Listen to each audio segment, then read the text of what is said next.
Did I stutter? He has time, launches it to the end zone. Touchdown! Terrence Williams! But they are who we thought they were, and we let them off the hook. The 2011 winner of the Heisman Trophy is Robert Griffin III, RG3! Welcome to Up Tempo on SicEm365 Radio. Langoliers, base hit to center, and the Baylor Bears win their first Big 12 tournament championship. Their fat little girlfriends are telling them what they want to hear, which is how great you are. I'm a man. I'm 40. Call us on the Impact Health Labs caller line at 254-339-1122. Hello? You play to win the game. Yep, just ready for OU. You can't handle the truth. Here's Drake Toll.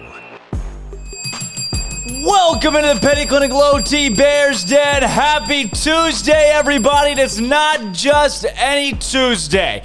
This is the Tuesday following the national championship game in which the Baylor Bears brought home their first Natty Trophy in program history. I'm Drake Toll, J.D. Pickell, Armstrong, Sims, Cole's with us as well today. And Baylor, kings of college basketball, number one in the land, and the trophy is coming to Waco. Man, I want to say this right off the top.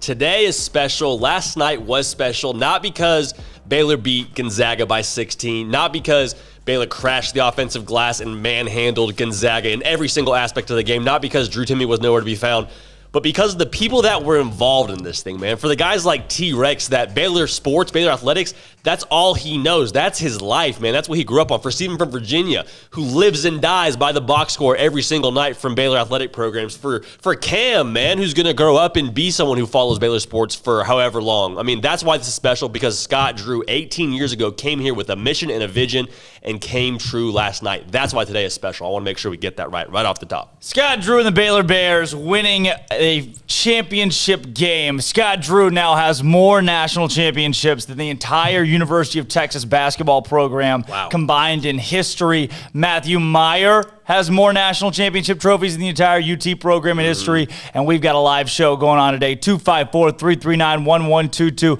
breaking things down from last night. I was in Indianapolis, got to see it firsthand. Baylor, I can tell you, I can attest, it did happen. It was real. It took place. No CGI, no moon landing No stuff. CGI, no moon landing. It took place. Baylor did it last night on top of Gonzaga, won the national championship. You, the post-game show, Armstrong from McLean Stadium, you guys got a good look at what Baylor did, and the post-game show was great. Glad Appreciate you got to do it, man. Appreciate it. Yeah, it was a lot of fun. It was a lot of fun. Paul Catalina came in here, and we just, I mean, it was fun. We cracked open a cold one because we're both of age and just said, hey, man, let's soak this in. So it was a lot of fun and a lot of great calls. It was fun to touch in with guys like Ashley and Smokey. I mean, it really just felt like a whole team effort last night, being able to cover everything that was a moment in history. 86-70 the final last night. Baylor on top of Gonzaga, securing a national championship. It cannot be overstated. It can't be oversaid. And the call lines are open right now, 254-339-1122. Live, national champions, the Baylor Bears. And it's Jackson on the Impact Health Labs caller line. Jackson, talk to us, man. Congratulations to you on a Baylor win. Guys, holy crap. Congratulations to you both. I mean, holy cow. What a year. What a season. What a team. This is the team we're going to talk about 50 years from now to our grandkids and our great-grandkids about how amazing this team was. It's just unbelievable. First time in history. I mean, consider history made, and it's Baylor. They're the ones that one of the things that went through my mind last night is I remember being in the 9th grade, and my 9th grade math teacher could go back all the way to 84 when NC State won it and tell you every single national champion year by year by year.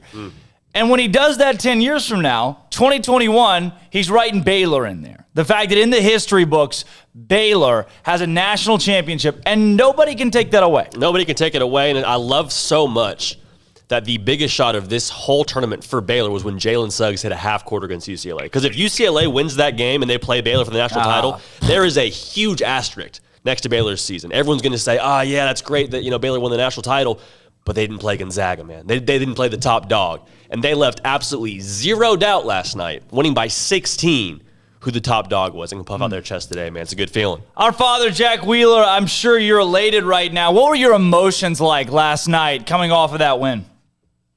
Oh, man, I had some happy tears. I mean, not really boo-hooing about it, but just in disbelief of, holy cow, that small private Christian school in Waco, Texas, won a national championship. And you called it. It's just, I mean, dude, this script of the terrible thing that happened on campus in 2003 to Scott Drew coming here when everyone told him he was nuts and crazy to go to a job that no one wanted, absolutely no one.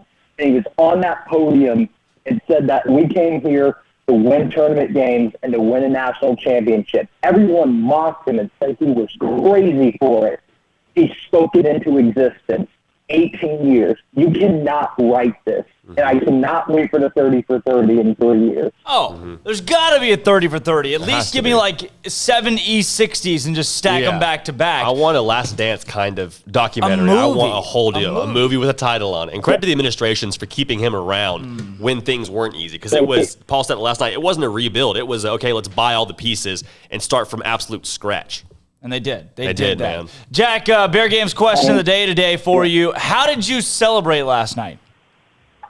Oh, man. Called a bunch of my buddies, went to Whataburger, got a shake, and then tried to go to sleep. Couldn't fall asleep until about 2:30. But like J.D. said, sleep's overrated when you win a national championship. Yeah, I can tell you that. And second Bear Games question for today. We're getting back to our Disney movie madness tomorrow. But for today, how about this? What are your expectations, way too early expectations for next season?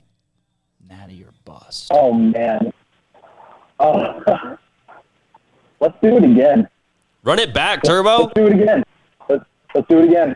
Why not, man? You got the same coaching staff, same culture. Culture wins games in the day, man. Let's go. Run that back. I'm with you, Jack. Best recruiting class we've ever had. I mean, come on, let's do it. This is the new normal. I love it. I love it. Jack, thanks for your call, man. Thank you, guys. Take care. I love it. You too. How about G-Dub on the Impact Health Labs call line? G-Dub, what's going on, Baylor? Champions, Kings. Dude. The eyes of the country are on Waco, Texas. For good reasons. Dude, it's still surreal to me. Like after the game was over, I just kind of sat there and I was just I was just numb to it. Like I didn't really know how to react. Like I just sat there and just smiled. Yeah. G-Dub, at what point did it set in that Baylor wasn't going to let up that lead, that it was signed, sealed, delivered, and that Scott Drew had completed the mission? At what point did that set in for you? That point was probably when I think it was Vital's block on one end, and they threw it ahead, and Flagger hit that three because it was I think it was like a 9-point game at that point, and they got it back to a 12-point game. And I was like, me and my dad were like, okay, that's game. Yeah. I mean, I loved so much. We said it all year.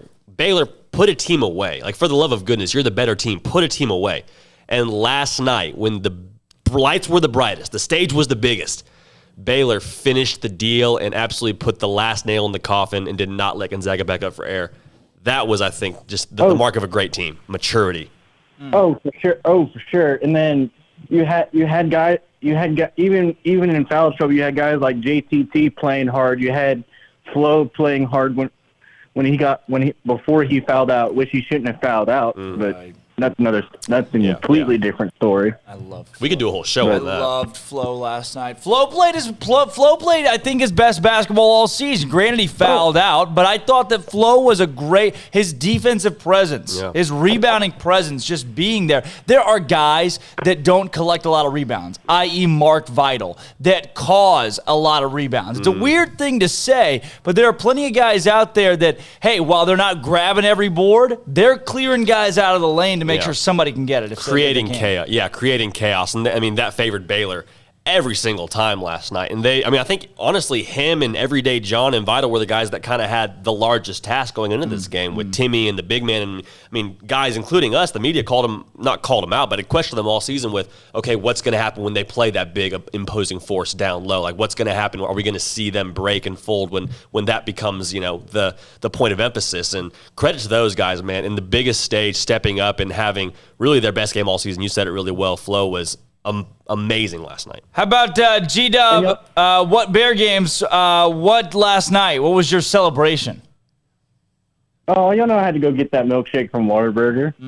Celebratory milkshake. 2 for 2. And blasted DJ Khaled. All I do is win. Oh, I love it. I am, after last night, I vetoed the song Celebration. That was the first song they by Kool and the Gang. Celebrate good time. Come on. Yeah. I don't listen to that song and think, win. Woo. Somewhere between corny and classic. Very corny. Yeah, very corny. somewhere in the leans corny. Hey, think about this. With both JTT and Flo coming back, if they could develop maybe a little bit of maybe a 10 to 15 foot jump shot. Oof. And Matthew Meyer? Flo might. If Matthew Meyer takes that next step, becomes the guy, he keeps moving up too. There's no reason they can't be great again next year. Well, there you go. Next year. What are you? Brown, what are you thinking? Langston Love. That's the next question for you, G-Dub. What are your thoughts going into next season?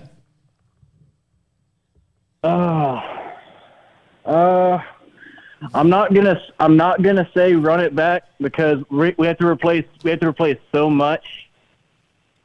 But it's gonna take a while for the guys that redshirted and that are coming in from high school. It's gonna take them a little bit to get acclimated. But I do feel like we'll still have the talent for an Elite Eight. Yeah. If there's a staff to do it, it'll be Drew and this gang, man. Without a doubt. Hey, G-Dub, thanks for your call, man. Yes, sir. All right, having some video issues right now, not getting a video feed through. We're live on the SicEm365 app. Download the SicEm365 app and hit listen. You can listen live, close out the app. I get it. You got YouTube up, and you're like, oh my goodness, I want to click out of YouTube so I can go look at Twitter, but you can't, and so you're stuck between a rock and a hard place. Download the SicEm365 app, hit listen, then you can go to Twitter. You can go to the SicEm365 forum, tweet, comment, do whatever you'd like, and not have any interruptions. And it all just comes together. It really is a great app. It's number one right now on the App Store. On my App Store. No, it's second is Uber, third is Instagram, but SicEm365 app right now. Number one, yeah. Can be proven. Yeah. Steven from Virginia on the Impact Health Labs caller line. Steven, the morning after and it's still real. Yeah, I'm still questioning my own sanity. I wouldn't doubt if, I'm inside my own head in some mental institution in Delaware, just imagining all this right now, just green and gold afar, green and gold afar. But we'll see. I mean, I don't know what's really going on. This is the greatest thing that's ever happened to me. Completely caught me off guard as a college basketball person, because I really thought we were going to have trouble with their bigs, who are both great offensively and defensively. And I know nothing about basketball, apparently, because we owned them inside. And, our three big men had, 18 fouls between them. They took every single one of them fouls, and they were rotating in and out because they were in such foul trouble. And I was actually worried there down the stretch because I was like, okay, well, we're up by a lot, but what happens when Flo fouls out, Jonathan fouls out, and Mark fouls out? Yeah. I was like, there's really no one else tall after that. It felt like the boat was... Yeah, sorry, go ahead. I cut you off. And the last thing is, I think that RJ Hunter shot ruined me because, I didn't, it wasn't until the clock got under a minute that I really started calming down and, soaking in the moment. And I want to tell you, Armstrong, your superstition is wrong, because Scott Drew posted that one shining moment video, and I watched that all day. Yeah. All day. Scott Drew looked facing the death, took his mask off. I'm responsible for half of those views, my dude. We are champions. I am living in this moment. It's so unbelievable. So unbelievably believable. Oh, my gosh. One shining what about moment. y'all? Y'all are some champions, man. Drake, J.D., Armstrong, T-Rex, G-Dub, our father, Jack Wheeler. I'm leaving people out, but we're all some champions. How do y'all feel, man? Man, it feels good. I'm with you, bro. For a second there, I felt like the boat was taking on water when they got into foul trouble, and it was like, golly, don't do this right now. But, man, it feels awesome. It's hard to take a lot of credit. I think I'm just more happy than anything for this fan base and for this program. I mean, for a guy like Scott Drew, we've said it ad nauseum, but for what he's been through to get to this point, it's hard not to be happy for Waco, for Baylor, and for this program. Hey, Steven, we got to roll into a break here real quick, but I'll tell you, it was electric. It was electric last night being in Indianapolis, being in the stadium, and a ton of Baylor fans. We're working through some technical difficulties. Call us back here in a little bit. Philip, I see you on there. Bill, I see you on there. Everybody else, 254-339-1122. Give us a call. We're going to hit a break really quick. When we come back, we're hoping to have video feed back up and running. We're going to take more callers. We're going to talk more basketball all day long, 11 to 2, breaking down Baylor's national championship win. I'm Drake Toll, J.D. Pickell, Armstrong, Sims, and Cole. This is Up Tempo. History. 2021 is the year, and Baylor is the school. For the first time ever, the Bears are the king of college basketball, champions of March Madness with a dominating 86-70 win over Gonzaga. Coach Drew and Baylor complete college basketball's greatest rebound and rebuild with a championship. And what a rebuild it was as Scott Drew and company cut the nets following one of the most dominant defensive performances in college basketball this season, holding the Bulldogs to their lowest scoring output of the year.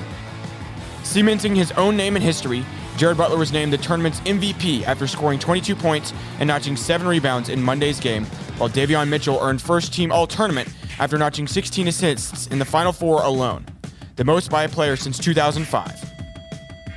Moreover, the green and gold held Drew Timme to just 12 points and 5 turnovers, out-rebounded the Zags 38-22, and never trailed in the game on the way to the title. It can't be emphasized enough. The Baylor Bears are the 2021 national champions in college basketball, and it can never be taken away. Other stuff happened in college too, believe it or not, as UNC assistant Hubert Davis was named head coach of the Tar Heels, replacing the retired Roy Williams. And Kansas hired Travis Goff, a Northwestern administrator and alumni, as the school's newest athletic director. And in other news, the Baylor Bears are the top dogs, #1 in the nation, national champions. I'm Armstrong Sims, and that's all the news that is news in college sports. This has been Armstrong's Minute on SicEm365 Radio's Up Tempo. With your Ram truck from Allen Samuels, you may not have to plow through snow and mud or pull heavy loads, but you could. During the Big Finish year-end event, you get a Ram deal like no other. Employee pricing for all, 0% for 84, and no payments for 90 days. Ram 1500 Lone Star for Christmas. No other truck comes close. And ask about Big Finish pricing on Ram Heavy Duty and Ram ProMaster for your business. Happy holidays from Allen Samuels. How did Edward Jones become one of the biggest financial service companies in the world? By not acting that way. Financial strategies, one-on-one advice, it's a big difference. And that's why Brad Wilson, your Edward Jones financial advisor, makes sense of investing. Experience the difference for yourself. Brad Wilson, 250 Sharon Drive in Woodway, 254-776-4337. Edward Jones, member SIPC. At Ideal MRI, we feel blessed to be a part of the Waco community. We're a small family business right here in Central Texas, and our goal is to bring down the cost of healthcare while maintaining high quality. At times like this, the cost of healthcare has never been more important, and unfortunately, significant illnesses and injuries still occur. That's why Ideal MRI is open and here to serve you through the difficult time. We offer premium MRIs just like a hospital with state-of-the-art technology and specialists, but you'll pay less. Sometimes thousands of dollars less, whether you're using insurance or not. At Ideal MRI, we accept most insurance and there are no hidden costs, even offering financing if that's needed. Everything included in the price, and you'll not get something as a surprise in the mail later on. If you need an MRI, ask your doctor about Ideal MRI. They'll know. You can schedule an appointment safely from home online in minutes at idealmri.com or give us a call, 833-IDEAL-MRI, idealmri.com. Texas Farm Bureau Insurance has protected fellow Texans with auto, home, health, and life insurance since 1952. With more than 260,000 square miles of land and 27 million people, that's a lot to cover. Whether you're wrangling cattle or wrangling kids, we're proud to protect Texans in all Texan ways of life. Stop by and see our agents at one of our 3 McLennan County locations. Coverage and discounts are subject to qualifications and policy terms and may vary by situation. Waco Custom Marketplace is your home for holiday favorites for parties and the time with family. Various specials available in-store and online. A variety of steak gift boxes with 4 ribeyes for $70, 4 bacon wrapped fillets for $55, or 4 New York strips for $50, and all come with steak butter. Fall snack box for watching a game or wrapping presents or hosting people at your house, including summer sausage, split horn, and jalapeno cheese, and salted crackers for only $35. 2 pieces of lobster tails with herb butter and 2 bacon wrapped fillets for $60. Order online or call in advance to ensure availability, or drop by Waco Custom Marketplace at 425 Lake Air Drive. Waco Custom Marketplace has a full-service butcher shop for customized orders or cuts of your favorite steaks or beef tenderloin or specially ordered prime rib roast. Plus, what you want with pork, poultry, seafood, and more. Waco Custom Marketplace, 425 Lake Air Drive in Waco, or WacoCustomMarketplace.com.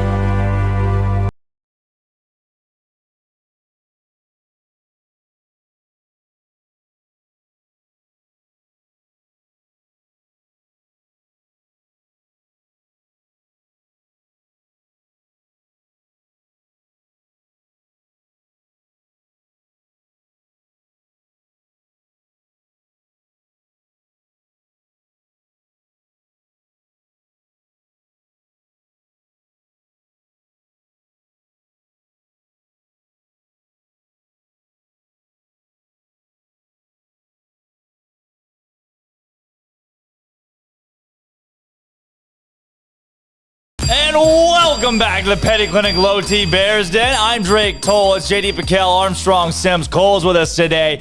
Following Baylor's national championship victory, I'm not sure if there's an accurate way to sum it up, an accurate way to tell you guys the emotion, the sheer energy that was in the building at Lucas Oil Stadium last night when the Baylor Bears took home their very first national title. Baylor, kings of college basketball today, 254-339-1122. This is your only chance. This is the only Tuesday that you have the opportunity to call our show the day after the national championship game that we know of. And it is not up for debate. Baylor is the best college basketball team on planet Earth. Think about that for a second. Think about that. There's some good Canadian teams. There's some teams in Canada. There's some good Brazilian teams. There's some teams in Shanghai that are going to get Nicaragua? You've never seen college basketball in Nicaragua. Just woke up, still champs. Woke up. Still champs.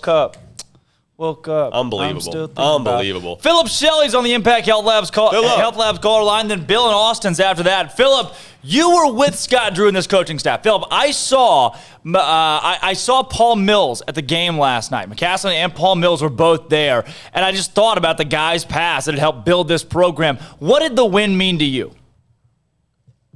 Oh, it meant everything. I mean, it just shows how you believe in a process, you trust the process, and the end result is your winners.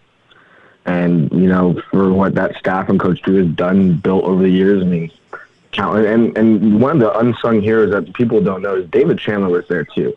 He was the trainer for us when I was there, and trainer for many years, and did a lot for that program. So shout out to DC, my guy DC out there too. I had to get a shout out for him. So. And Phil, I feel like every time we get you on, it's like we have some sort of special guest. You know what I mean? Like you're not just calling in. It feels like, okay, we have Philip calling in, giving us some insight. Put you on the spot here a little bit.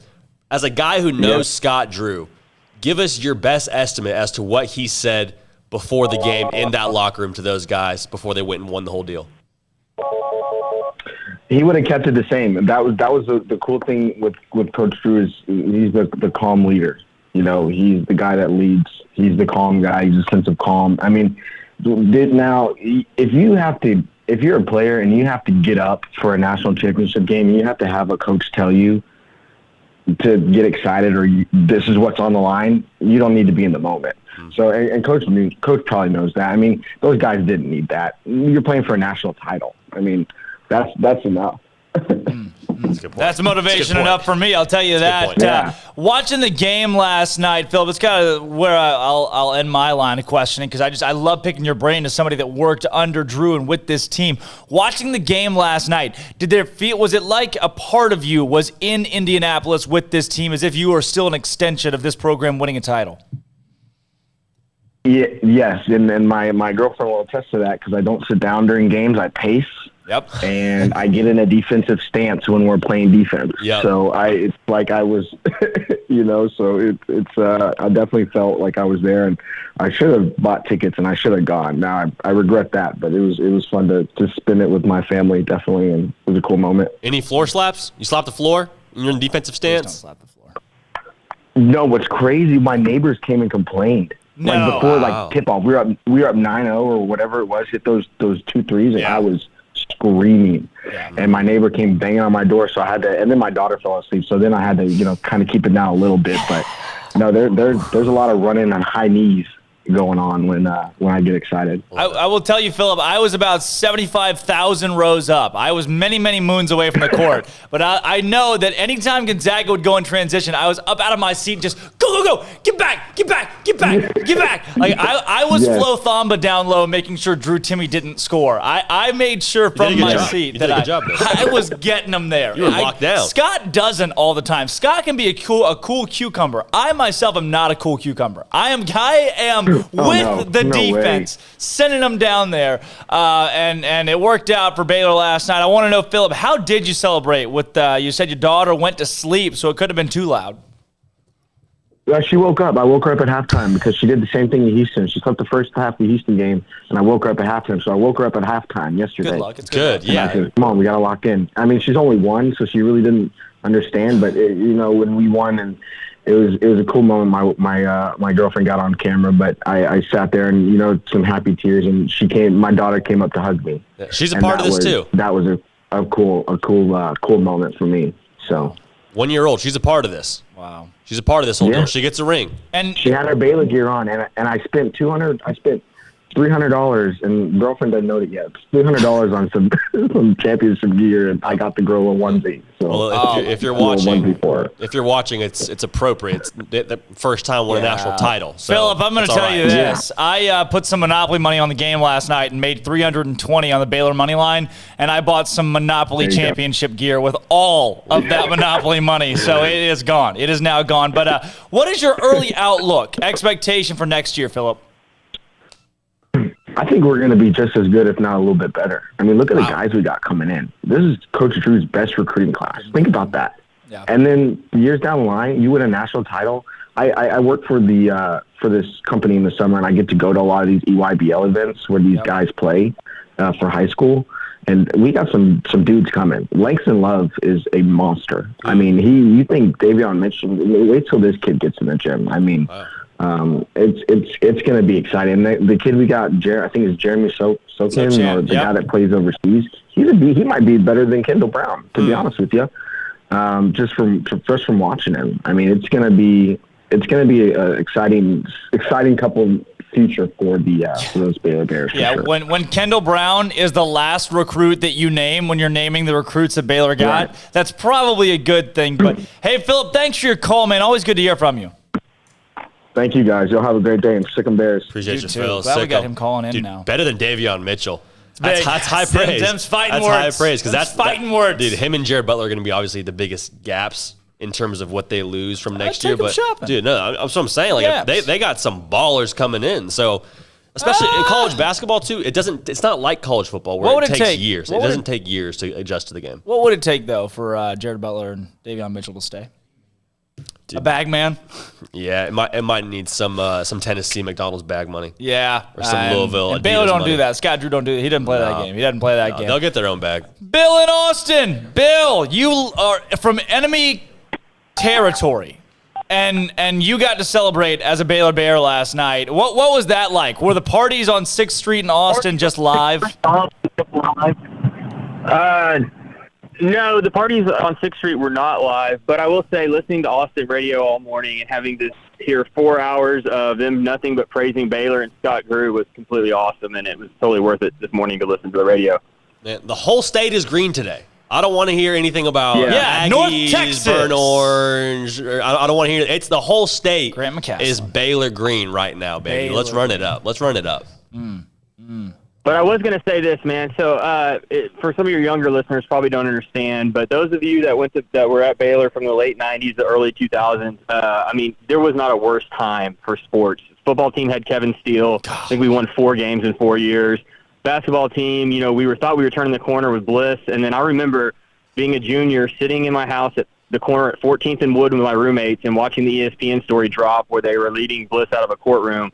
And just thinking, our program was going to get shut down. Lawrence Roberts transferred. James Lucas transferred. That other player that went to UT transferred. And we thought we were never going to ever compete ever again. And to see this now, 18 years later, I mean, honestly, I'm in shock. I can't believe it. And I'm so, I mean, whatever amount of money Scott Drew wants is not enough money for the amount of positive press. I mean, you can't buy the kind of coverage we're getting today in just the last couple of weeks. So.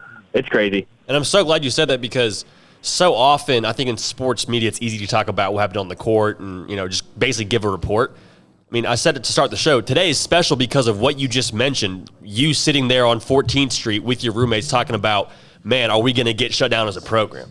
And fast forward all those years later, wake up this morning a national champion. Like, that's why this is special, and that's what makes this whole story so special. That's what's amazing about today.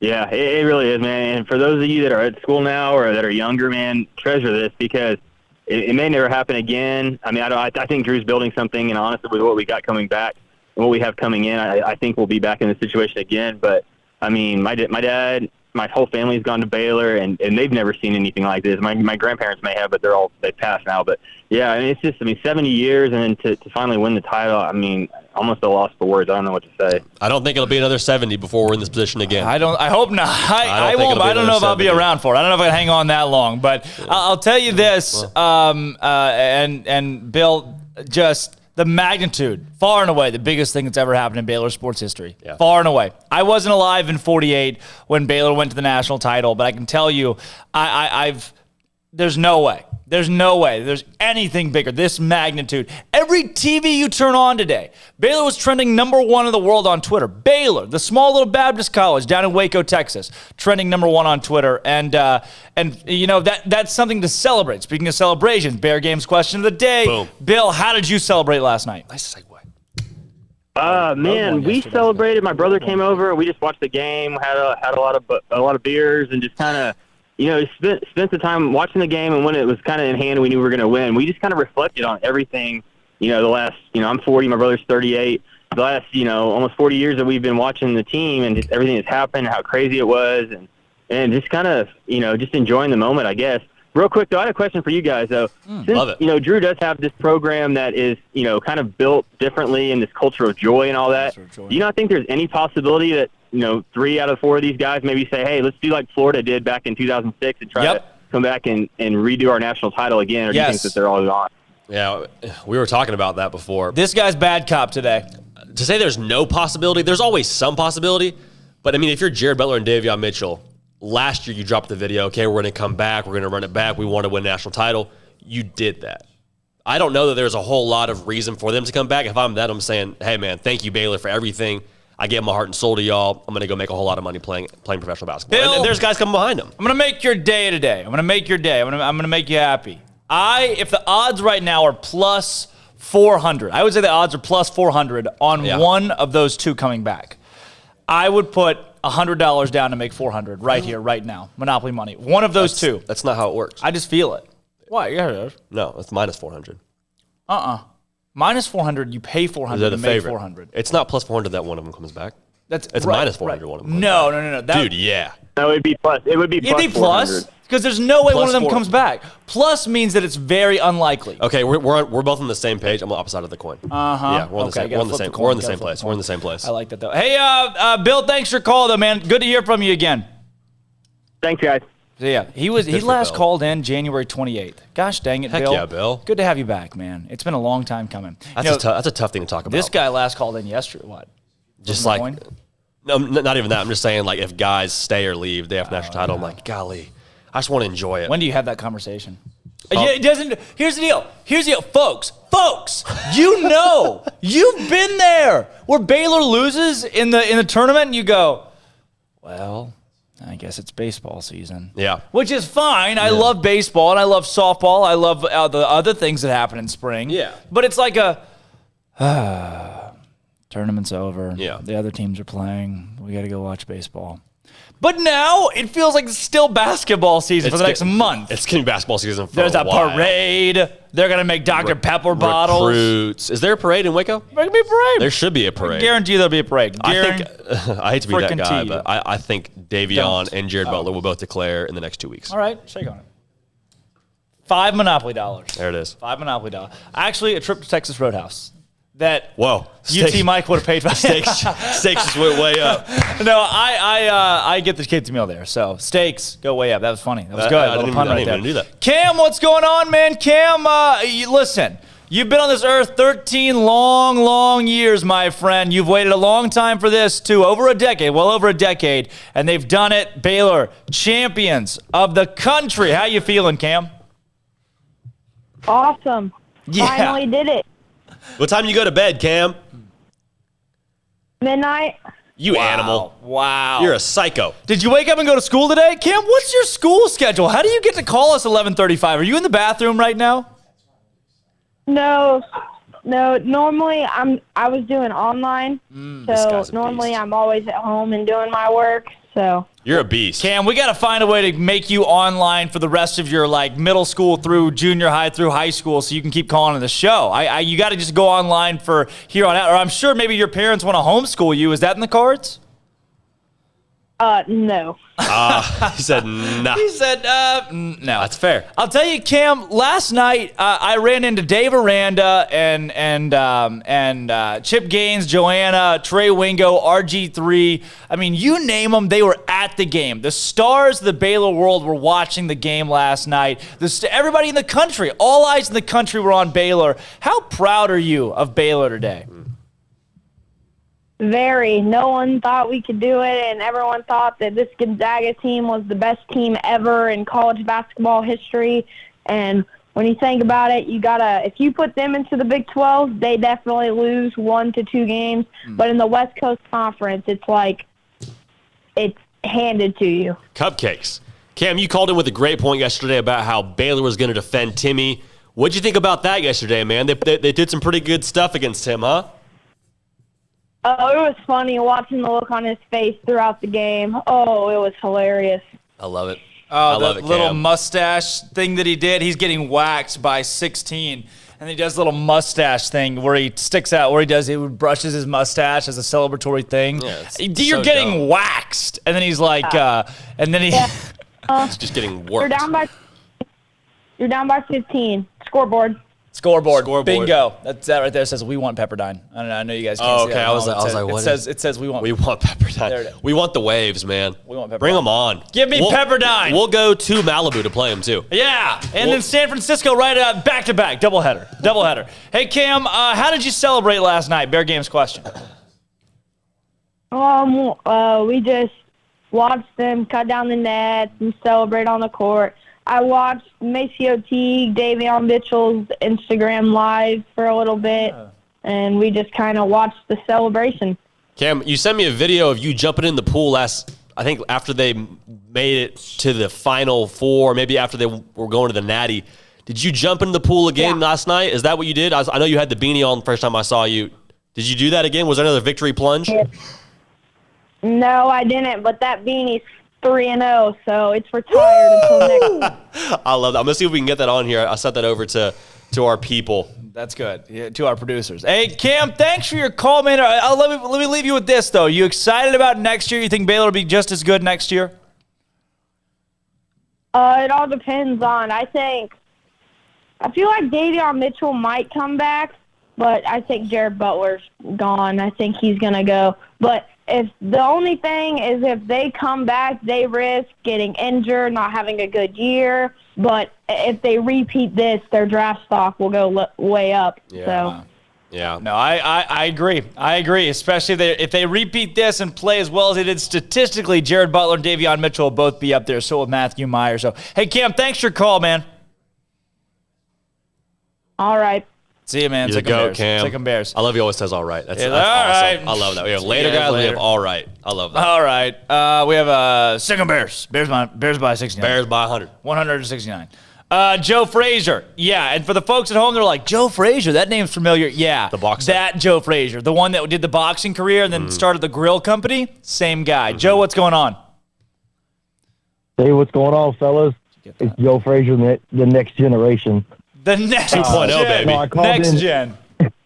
I called in last night, and there was a few question marks on the whole Tampa Bay-Baylor relationship here. Yeah. Well, if you go back, what happened 18 years ago? Scott Drew came to Baylor. Tampa Bay won a Super Bowl then. Yep. This year, Tampa Bay wins the Super Bowl. Scott Drew takes them and wins the national title.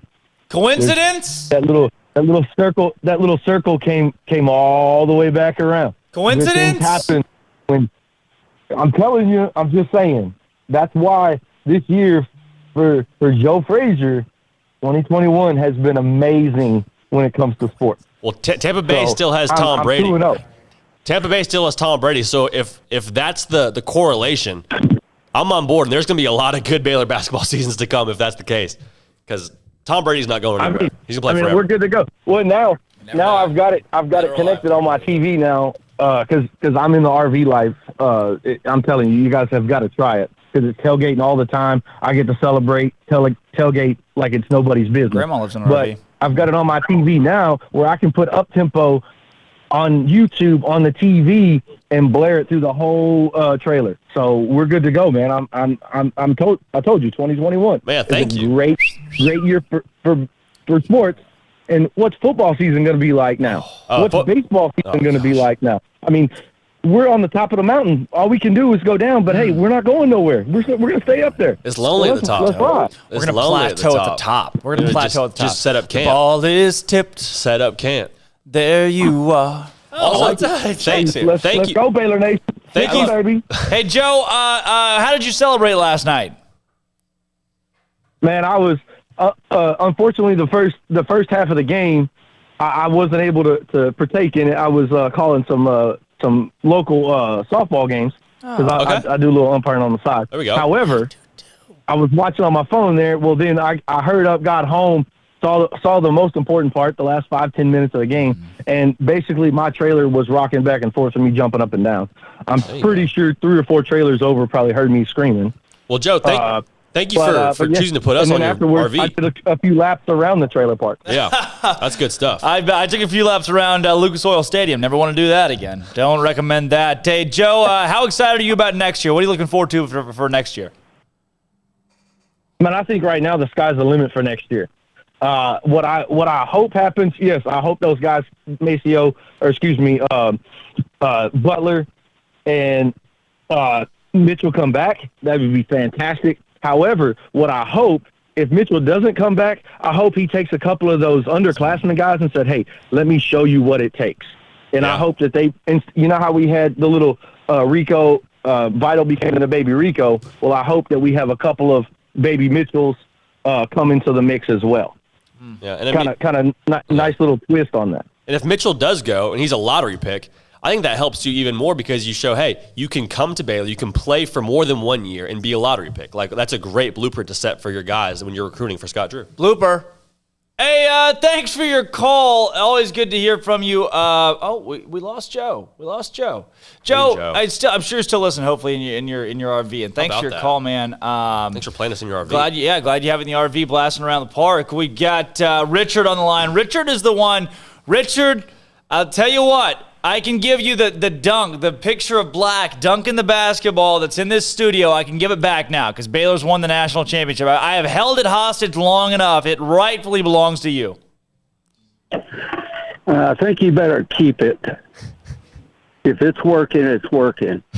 Look. So maybe next basketball season. Right, we can go like joint custody with it. We can give it back to you now, and then we'll take it back when we play University of Arkansas Pine Bluff Game 1 next year. We can have shared custody. Shared custody. Sure. We can give it a try for football season because we could use a little bit of extra juju there. Some mojo. You know what I'm saying? Some mojo. Well, he's a good athlete. Terry Black's a good athlete, so he might help with football. I was wanting to besides the obvious, I was wanting to give y'all a little Texas history lesson because neither one of y'all are from Texas, right? Nope. Oh, that's true. Neither one of us are. I can tell you the governor is Greg Abbott, though, and the blue bonnet is the state flower. I remember the Alamo. I was there. there. You go. There you go. Remember the Alamo. However, in Almost 2 weeks, we got the Battle of San Jacinto, where Texas defeated the Mexican army and gained Texas independence. And one of the things about it, that battle was 18 minutes. 18 minutes? And then the scourge began. It continued for a couple of hours. So it was kind of like the basketball game last night. Oh, I see where he's going. 18 minutes, it was over. 18 minutes, it was over. Lasted about, all of till the first TV timeout. And then it was, all right, let's celebrate. And then we just kicked ass from that point on. Boom. There's not a better way to say it, Richard. That is like the most concise way to put it. That was a beat down. It was. It was a beautiful thing to see. And Santa Ana slipped away after the 18-minute first part of the Battle of San Jacinto. And he was located the next day, and I say Santa Ana, a.k.a. Little Timmy. Little Timmy. Irritates the crap out of me with his little mustache deal. Yeah. But he got his ass kicked last night. So. Yeah, he did. He tried to do a little celebration action. Hey, Richard, 71 years in the making. Yeah. When you're down by like that, then you're like, oh, yeah, I'm going to celebrate. That's not, no. It's a bad look. That's how you lose. It's just pretty tacky. classy. Just tacky. Yeah. Yep. Richard, 71 years in the making for you. I know we've talked about it. We talk about this all the time with every Baylor milestone, but this specifically, it is the biggest moment, I think, objectively in Baylor sports history. What does it? Can you describe the emotion? What does it mean to you? Oh, man. I never thought it would happen. The only thing that worries me is that you kind of make a promise to God, if we win that national championship, I'm ready to go. A lot of people did that before the Miracle on the Brazos back in '74 and may have regretted that decision. Yeah. Well, it is a COVID year, so by NCAA rules, you have another year of eligibility. So I think this year is kind of just a redshirt year for that promise, from what I understand. True, you can reset. Yeah. You can enter the transfer so portal. I got another year to play with. Or you can do the transfer portal, which is risky business in that department. What was that? No portal for me. Portal for me. What is that the me. equivalent of? I don't know. Like sports purgatory? I don't know. Yeah, maybe. You're in sports purgatory. Maybe you have to That's where the portal switch is. fandom. Like, is that a thing? Richard, how did you celebrate last night? Well, I've got like 6 old fart buddies that we get together once, twice, 3 times a year. And so we got on a conference call and screamed and yelled and had a big time. Richard, were you ever nervous? I'm sorry? Were you ever nervous at any point last night? Like, they cut it to 9, and I was sweating. Like, my palms were sweaty, my knees were weak. Arms were heavy? I had spaghetti all over my sweatshirt. Were you ever nervous last night? Was it your mom's spaghetti? Yeah, my mom made spaghetti. And all over. I'm nervous until the final buzzer. The bell goes off. So, I mean, if we've got a 20-point lead with 50 seconds left, I'm nervous. So I stayed in I was working a baseball game last night, and so when I got out, it was almost halftime, and I was driving around because it was working. You know what I mean? Because we were winning. Not that I'm superstitious. I'm a little But I was driving around our neighborhood all night long, and then I finally got into the driveway with about, 5 minutes left, something like that. And my dog is screaming, for me to come in. But I stayed out there in the dark in my driveway until it was over. Wow. Because I had to know it was over. Yep. And then I could celebrate. Wow.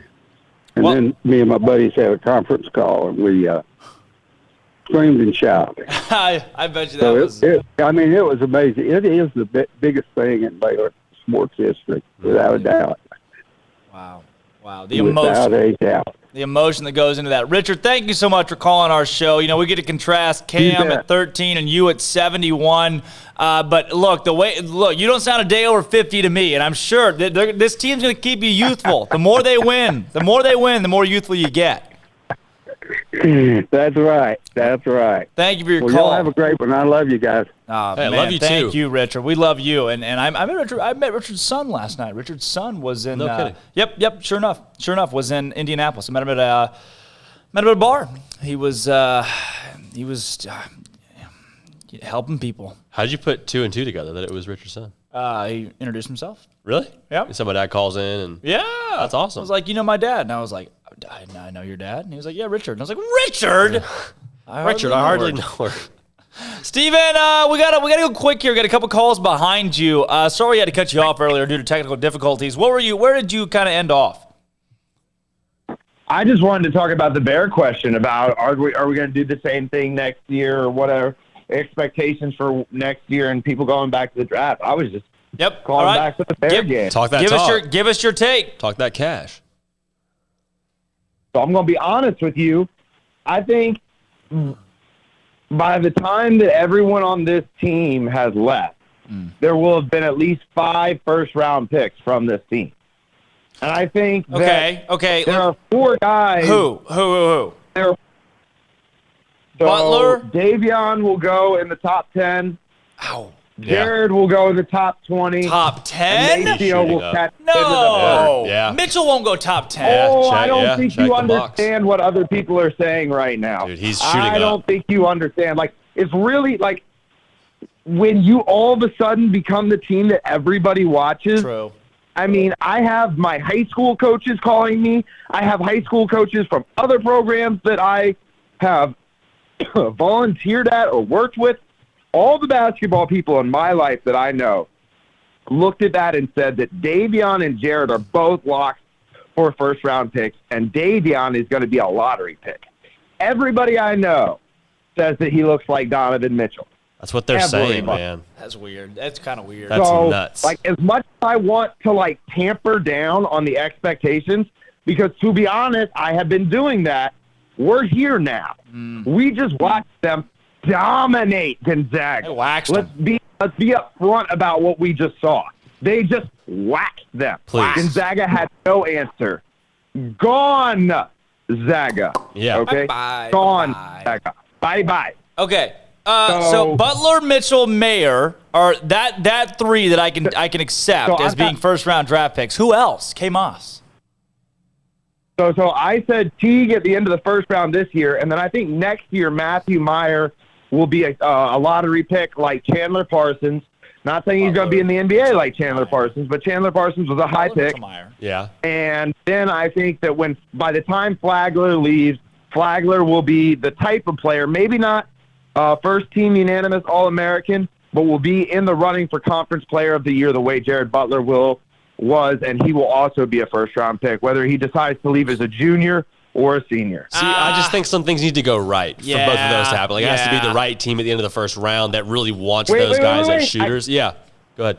I know y'all are wanting to tamper me down, but we just had another caller call in and talk about how great the recruiting class is. Think about if they continue to inload talent like this, and we have talent around the ball, but Coach Drew and the last little bit I want to say, and his culture is what won this championship. Those kids came out hungry and winning, playing for joy. Jesus, ourselves, and others. And Drake said it best. In this moment in history, nothing bigger has ever happened for our university. Coach Drew made the biggest rebuilding job in the history of sports, and he first gave the glory to God. And that culture is not going anywhere. Yeah. And that culture is going to be there next year. I'm so glad you said it. That's what wins games is culture, and that's going to be around. Hey, Steven, we got to get to Matt in DC. Thanks for calling us again, though. Later, guys. I love y'all. Love you too, Steve. I don't know about Flagler. It's going to take something special. Maybe 5 with the incoming recruiting class. Teague's not getting drafted. Dude, I don't know. Maceo's not getting drafted. He's not getting drafted. He's not. It's the late. Let's see. The shot takes a little bit too long. Let's see. I don't know. Oh, but I don't also, know. Let's see. Teague in transition shoots the ball regularly. Dude, yeah, I don't know. I don't. Yeah, dude, I think the team's just sprinting down. They throw it to Teague on the wing, and he just leans into a three-pointer. I think in today's NBA, there's more room for a guy like Maceo Teague than there was probably 5 years ago with Steph Curry. No, dude, not drafted is harsh. But at this point, to say he's not going to get drafted is harsh. I think Maceo is a great to work your way up through the G League into the NBA. Yeah, I mean, I don't know. Truthfully, I won't say I've watched enough NBA basketball to know. Teague off the dribble, his jump shot is wet. Yeah, he's so good. When he does that hitch, it makes no sense. But it goes in every time he does the hit. And he'll work that out before the NBA. The hitch is here to stay. I don't know. No, his mom came on here and said they're working on a shot. He's got to. That's not a final product. He's got to reinvent that thing. And I think he is in the process of reinventing. Got to reinvent it. He's reinventing it. Even when he has no hitch, it's still so low. The release. Okay. He's got to get that up. He'll adapt. We got Matt and DC right here. Then Scott after that. Then T-Rex. You got to go 12. 12:05? Yeah, okay. We'll hit Matt and DC real quick. We'll take it to a break after that, then come back with Scott and then T-Rex. Hey, Matt and DC, what's going on? I'm at a loss for words. I can't believe it. I woke up this morning, the sun's shining, and I don't know. It's still real. But hey, quick on the NBA point though. Remember, hey, all this talk about NBA draft picks. Hey, remember, hey, as good as they are now, they're going to the NBA. They got to play against grown 30-year-olds. So see what happens. I hope they all do good. So remember that. Remember that. All this stuff, all this talk about these first rounders. Remember, they're going against a 6'5" LeBron James of 280 pounds. Yeah, so think about that. Davion Mitchell's playing against Steph Curry next year. Hey, Davion, you got to guard Patrick Beverly. And he lock him up. Lock him up. I ain't worried about that. But hey, we did it. We did it. We did it. It's amazing. We validated it all. It was all worth it. Everything. And Matt, I loved your call last night, man. There was so much just raw emotion. It got me fired up. I mean, that is, in essence, what last night was all about, was for guys like yourself, your brother. I mean, it was full circle, man. For Baylor basketball to be standing atop of the sports world right now, that is absolutely special. I'm so happy for you and for your family, for all of Baylor Nation. Thank you, and thank you for what y'all done this year. I mean, this is just insane. And I woke up this morning, I looked that Baylor students are now burning couches. Have we taken that over from West Virginia now? That's cool. They burned 10th Street last night. 10th Street is in shambles this morning in the best way possible. Yeah, we're for that, right? Are we a party school now? Finally? I will tell you, I went to Northgate at Texas A&M a couple weekends ago. I was down there for a concert. I had a very safe and underage time, but no, we're not a party school. Yeah, that is SEC. We're not. If you go to A&M for 5 minutes, you'll realize Baylor's not a party school, and it would take a whole lot more than a couple couches on fire to turn Baylor into a party school. Matt and DC, Bear Games question of the day: how did you celebrate last night? You think we're a party school? I sprayed myself with champagne all night, and I wore the soaking wet hoodie for a few hours. I think I went to bed about 5 a.m. this morning. It was awesome. Wow. You probably got about as much sleep as I did. Listening to music, just chilling, just thinking about all the years, everything, and all the Baylor stuff we've been through, just everything. It's amazing. Wow. You deserve that, man. Every bit of that. Yep. Soak that in. And don't wash those clothes or that memorabilia. No, not at all. Soak that in. Ran into your brother a couple times at the game last night, man. Just the emotion, and for both of you guys, just getting to share a national championship, and he talked about your dad and just what this would have meant to him. And so I mean, this is for guys like you, guys like your dad. Matt, this is awesome. I'm really, and I just want to say, and this is kind of deep right here. Yeah. But Matt, we wouldn't know each other if it wasn't for this show, if it wasn't for the post-game show in football season. The fact that this show has been able to connect Baylor fans like ourselves is just awesome. So I want to thank you for calling us so consistently and being a part of this show. You're a staple of what we do, and I want to thank you for that. Well, thank you all for giving us the voice. I mean, I think all Baylor fans, all we ever really wanted was just to be respected and considered on level with every other team. For so many years, I mean, we were just scrubby little Baylor, and now we're validated. We did it, and no one can ever stop us, and it's just going to keep going. I mean, we just wanted respect, and as many times as we said, hey, we're a good team, we still never had the title, and this just puts the stamp on it forever. Yeah, but respect is earned, and that was earned in full last night. I love it. Matt and DC, thanks for your call as always. Thank you.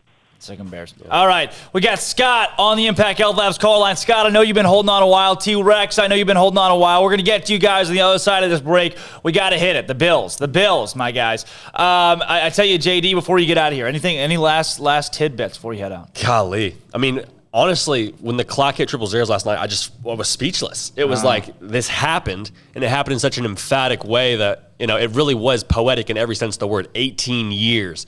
I mean, the clip is circulated all around social media. Scott Drew with a lot more hair and a lot more color to his face after disappointing runs to the tournament, winning the NIT. I mean, different things along the way just made it all so sweet. And to do it with a group last night that made the decision after COVID to come back and put a stamp on what they wanted to do here at Baylor. I mean, it could not be more poetic, more sweet, and could not be more happy for everyone that was involved with this. It's unbelievable. The first hour of SicEm365's Up-Tempo is brought to you by Banson Business Services, owned by Baylor grad SicEm365 Premium member Jonathan Green. Banson Business Services offers a full suite of business support and financial services. Banson specializes in bookkeeping, payroll, outsourced CFO services, and consulting. They can even help you with your taxes. Their business helps you run your business. Visit SicEm365.com/Banson for more information. Drake Toll, J.D. Pickell, Armstrong, Sims, Cole, and Jack. Cole and Jack are in here today. English can be hard sometimes. No, you're killing it. You're crushing it. But this show right here, don't go anywhere. Scott and T-Rex are up next, is Up-Tempo. History. 2021 is the year and Baylor is the school. For the first time ever, the Bears are the king of college basketball, champions of March Madness with a dominating 86-70 win over Gonzaga. Coach Drew and Baylor complete college basketball's greatest rebound and rebuild with a championship. And what a rebuild it was as Scott Drew and company cut the nets following one of the most dominant defensive performances in college basketball this season, holding the Bulldogs to their lowest scoring output of the year. Cementing his own name in history, Jared Butler was named the tournament's MVP after scoring 22 points and notching 7 rebounds in Monday's game, while Davion Mitchell earned first-team All-Tournament after notching 16 assists in the Final Four alone, the most by a player since 2005. Moreover, the green and gold held Drew Timme to just 12 points and 5 turnovers, out-rebounded the Zags 38-22, and never trailed in the game on the way to the title. It can't be emphasized enough. The Baylor Bears are the 2021 national champions in college basketball, and it can never be taken away. Other stuff happened in college too, believe it or not, as UNC assistant Hubert Davis was named head coach of the Tar Heels, replacing the retired Roy Williams, and Kansas hired Travis Goff, a Northwestern administrator and alumni, as the school's newest athletic director. And in other news, the Baylor Bears are the top dogs, #1 in the nation, national champions. I'm Armstrong Sims, and that's all the news that is news in college sports. This has been Armstrong's Minute on SicEm365 Radio's Up-Tempo. With more than 160,000 alumni worldwide and counting, the Baylor family is growing. And through the university's expanded Baylor alumni program, the family is growing closer. With hundreds of local volunteers planning events in cities and towns around the country, you can gather with fellow Bears no matter where you are. So, get connected, get something started, get involved, and make plans to get together with Baylor alumni. Visit us at baylor.edu/alumni.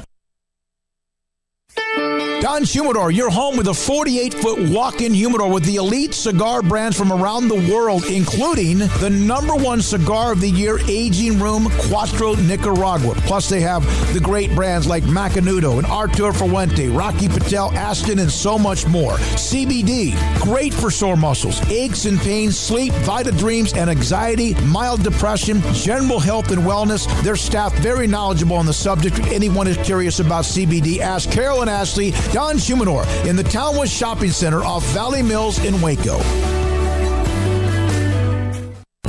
What you do in privacy is your own business. What you do in public with your truck, well, that's our business at Pickup Outfitters. In your garage, it's okay for your truck to parade around in the nude with no accessories. Hey, this is still America. But when you bring your truck out in public, it's just common decency to put an outfit on your truck. And that's where we come in at Pickup Outfitters. Put a cover on that bed. Cover your rear end with a bumper and a hitch, for goodness sakes. There are women and children on the roads. And guys, don't leave your tools exposed. Put them in a toolbox. Be proud of your truck and stand tall with a lift kit. Or improve your truck's posture with a leveling kit. Add some class to your pickup with new wheels and tires. Or dress up for a date with your new RV or boat with a fifth wheel or a receiver hitch. At Pickup Outfitters, we're dedicating to making the roads decent for all Central Texans. So when taking your truck out in public, remember your manners and accessorize it properly with an outfit from Pickup Outfitters. 220 Lake Air Drive in Waco. Hey, this is Bryce Petty, former starting quarterback and two-time Big 12 champion, and I know firsthand the importance of being in top shape both on and off the field. So listen up, men. If you're feeling beat down day in and day out and looking for that high-performance edge that separates the men from the boys, then look no further than the Petty Clinic Low T in Waco. Petty Clinic is a comprehensive men's healthcare clinic with an atmosphere catering to men. Board-certified Dr. Kent Petty has a special interest in offering the highest quality medical care to men of all ages. Some of the services offered include screening and treatment for low testosterone or thyroid, infertility, high blood pressure, diabetes, high cholesterol, sleep apnea, while offering comprehensive wellness exams and complete men's health lab panels. High performance men, remember, it's not just a petty thing. This is Bryce Petty, encouraging you to reach out and Google search Petty Clinic Low T or go to pettycliniclowt.com and get your complimentary lab screening today.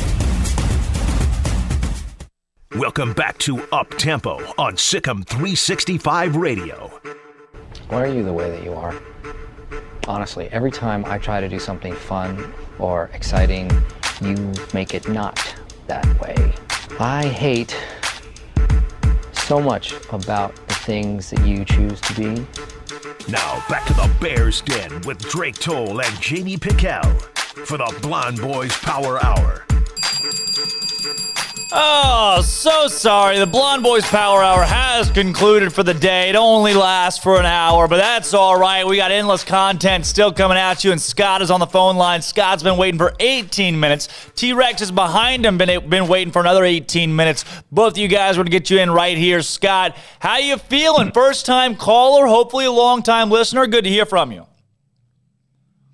Yeah, that's just an amazing day. It's a good day to be a Baylor fan, that's for sure. Scott, I'll tell you what, it's a whirlwind, man. It's a whirlwind, is it not?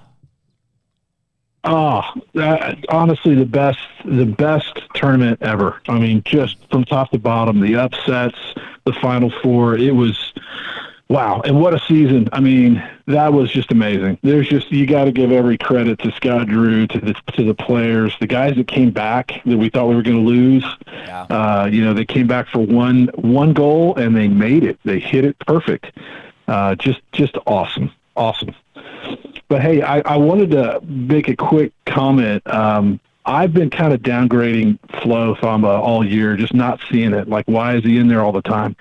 But good grief, did he have the best game of his life, and was it the perfect time or what? Scott, I love that because I felt like, and it showed it translated, I thought, to the stat book too. Flo Thamba, 6 rebounds. And I mentioned it earlier, Flo Thamba is a guy that creates rebounds for other guys. 3 for 4 at the free throw line. I was sitting by some Baylor fans and said, listen, if at any point in time Flo Thamba is shooting 1 for 2 at the free throw line consistently or 2 for 2, ball game. Consider the game over. And I love Flo Thamba having 5 fouls. Mark Vital having 5 has an element to it that's kind of hit or miss. But if Flo Thamba has 5 fouls, I think it typically means he's playing good physical basketball. It's going to help the team. And that's exactly what it looked like last night.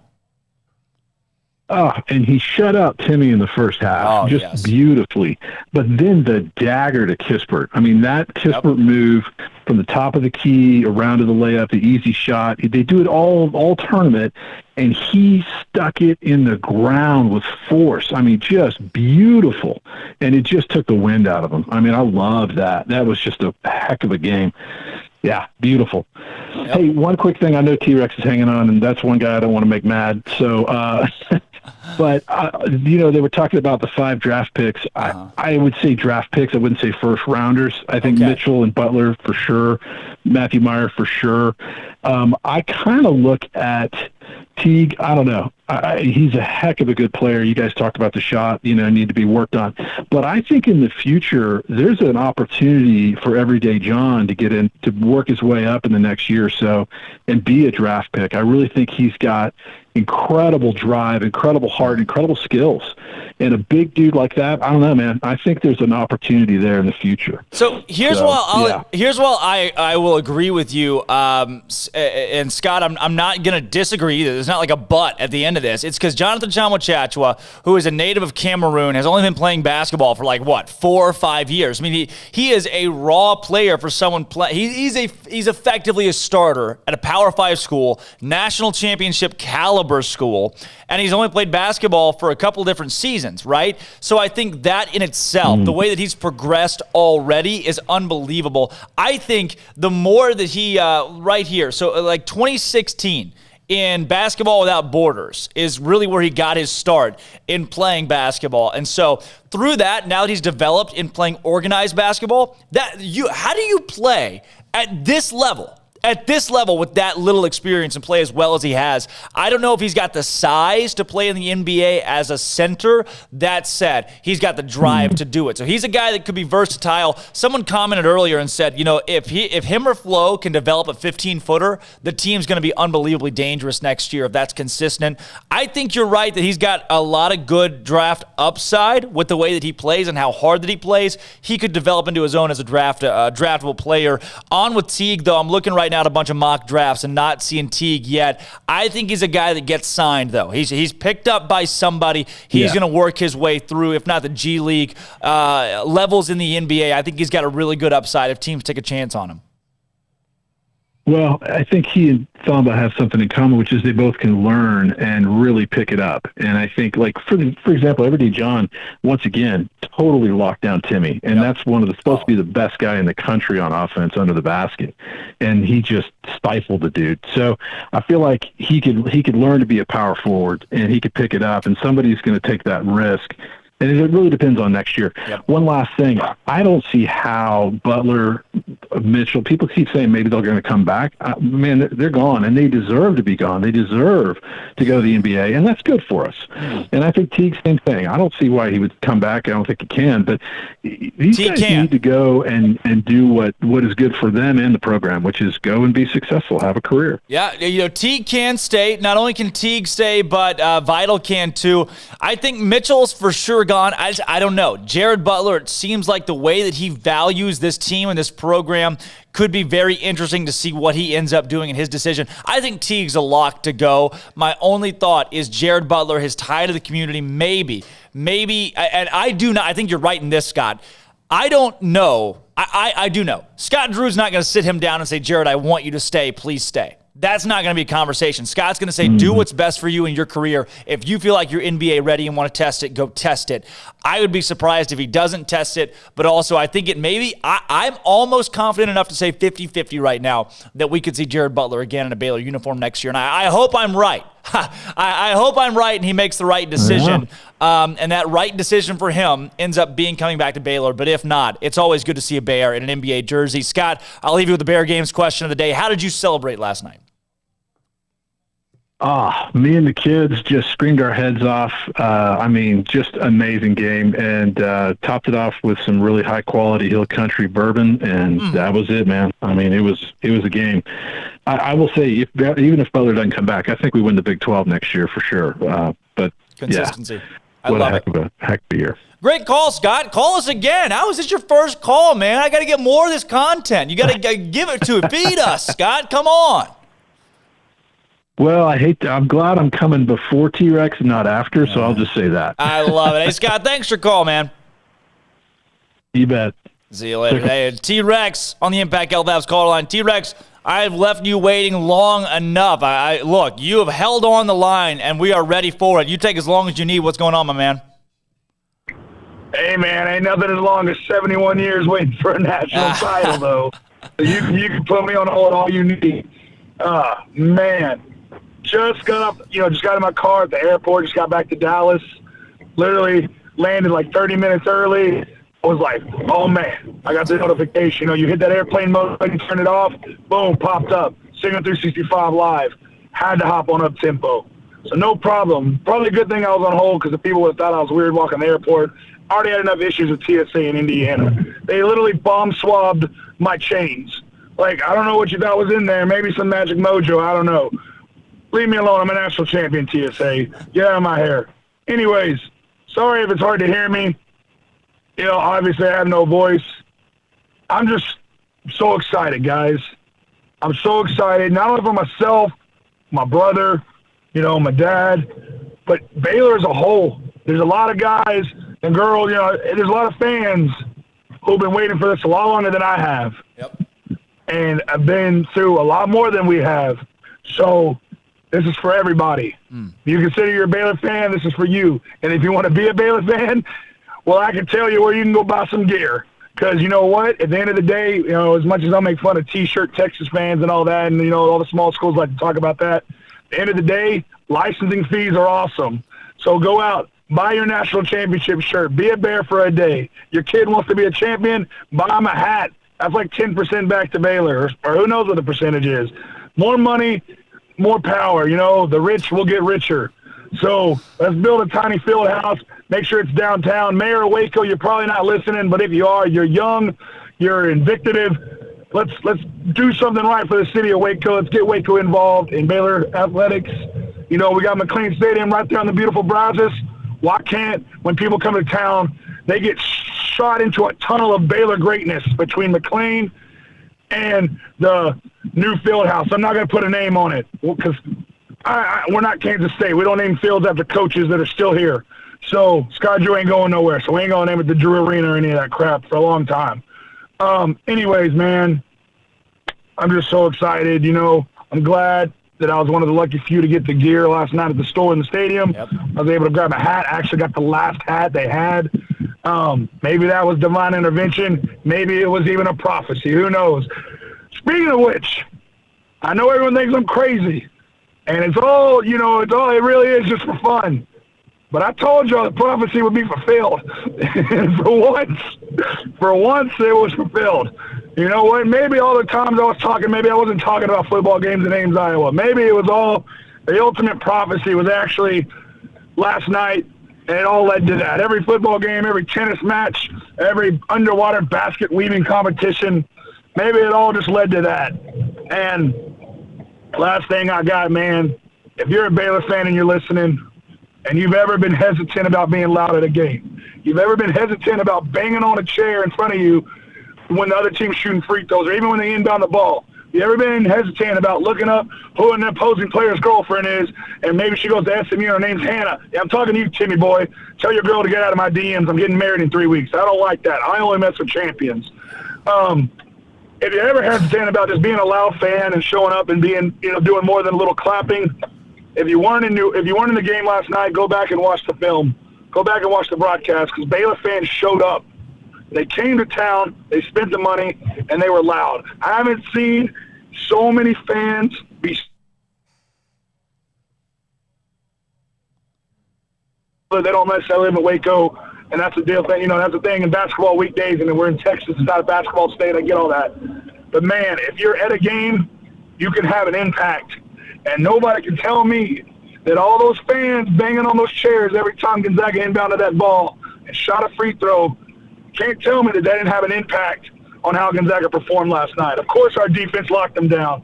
It all goes back to the team. But our team feeds off of energy, and the other team feeds off of that energy as well. So if you've ever been, you know, Baylor, we talk about fans. We talk about how, you know, some people don't like us being loud. You know, a lot of our fans haven't been to Allen Fieldhouse before. A true atmosphere. You haven't been to a Duke or a Kentucky game. Well, last night, I'll take last night over any trip to Lawrence, any trip to, you know, Duke, you know, North Carolina, any of these powerhouses, any of these blue bloods. Their stadiums had nothing on what Baylor Nation brought last night. Lucas Oil. That's the most energy I've ever felt, ever. And that was only probably 8,000 of us at most. Who knows? Maybe not. No, there's only 8,000 people in the house. Yep. So maybe 4,000, 5,000 people. Imagine what we can do with a full 7,500, 8,000-seat arena when we build that new one. Wow. Imagine what we can do. T-Rex. When the season tickets go up, let's go, Bears. I'm just, oh, man, I know y'all probably got to do y'all thing, man. pay the bills. I'll tell you this. I would love to unpack some of your call, but I'd need something real strong to do it. I think you covered all the bases you could possibly cover right there, aside from giving Scott Drew a statue, but I'm sure you'd support that. Bear Games question. T-Rex, I saw you leaving the game last night, and we got to embrace there and just share a moment on the way out, but how else did you celebrate? All right. So I did, it was a little late, right? Like, I left when they made me leave. The cops literally made me leave. So it was a little late. It was about 1 o'clock, after 1 o'clock by the time I got to the bar strip. So I walked into a bar. I found a bar that let us in. I walked in. I ordered 2 shots of Tito's.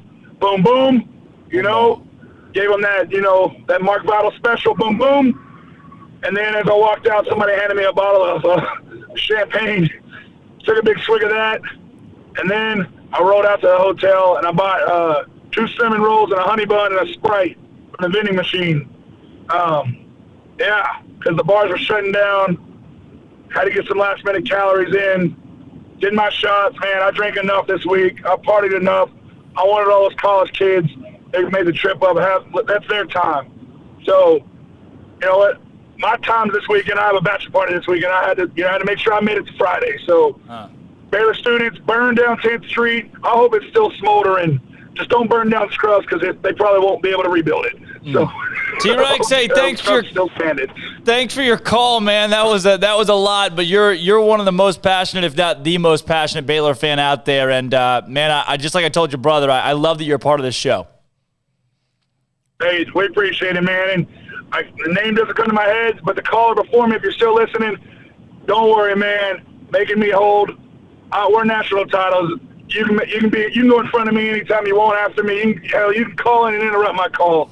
It won't affect me. Keep calling in. If you ain't ever called in and you're a listener, call in, because up tempo and 365 Radio, best in the business. SicEm Bears are natty champs. Roll the Armstrong minute. Let's go. Thanks, T-Rex, for your call. Before we roll the Armstrong's minute, though, we got Don on the Impact Health Labs caller line. Don, I heard your call yesterday. I heard your call last night, and you were talking about history and what this means. I mean, have you had a chance to fathom any of this yet? Golly, first of all, it's an honor to follow T-Rex. Let me tell you a little story about T-Rex before I answer that question. I ran into T-Rex. My daughter's a freshman at Tech, so I went down to Lubbock to watch the Baylor Tech game and ran into T-Rex, and we hooked up, and I was basically his Uber driver for the weekend. Wow. So we had a blast, man. T and I bonded at that moment in time. I had to show him some dance moves like cricket and everything. He'll probably tell you a story about that one. But we had a blast, and I hung out with my daughter and her friends. It was an awesome time. But that, gosh, I told you that before that, I used to sell cold drinks at the stadium there at the, Hart Tickles Coliseum, just to get in the game to watch Vinnie Johnson play and, Terry Teagle. And, man, it's just simply amazing. And T-Rex has been there, with his father and what a special moment for him and his brother and the legacy that his father left behind for those two guys. And, I lived vicariously through T-Rex because I was that wild and crazy guy back in the day, but I didn't wear the get up like he does, but I am one of those wild guys and loud guys. So this is an amazing feeling right now, guys. Wow. Amazing. Don, without a doubt, I'll tell you, in the arena, it was unbelievable being in the stadium as well. Just the atmosphere of Baylor fans, just so many Baylor fans, so much green and gold cheering for the Bears last night. The tears, the emotion after the game. I want to know. I mean, what were those emotions going through your mind, your brain after the ball game? Oh man, I was just I got kind of teary eyed just to watch at the very end, and man, you just knew they had it when they came back when Butler hit those 2 threes. That was it. I think that just kind of busted the bubble. And I remember the first 10 minutes. Remember what I told you yesterday? I think I said last night. Yep. I told you within the first 2 minutes they're going to call a timeout to get refocused, and that's just what happened. And Timmy, at one time in that first 10 minutes, he was lost. It was all over his face. Yep. I mean, I think he threw a bad pass and it went out of bounds, and the defense that they had on those guys was it confused them. Yep. I mean, and Timmy wants to go to the NBA, right? Yep.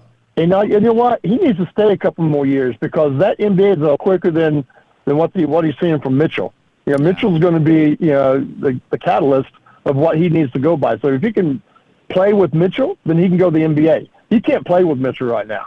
You're going to see those type of players all around him. He's not ready for the NBA at all. No, I don't think so. I think Timmy's coming back next year. That's going to make Gonzaga pretty solid. But Jalen Suggs, Corey Kispert, they're both gone. Ayayi may be gone as well. I mean, they're going to have their due that go to the draft. Kispert and Suggs, maybe lottery picks. But tell you what, I think Timmy's going to need to stick around for a couple years and be a Zag a little bit longer. Hey, Bear Games question of the day, Don. How did you celebrate last night?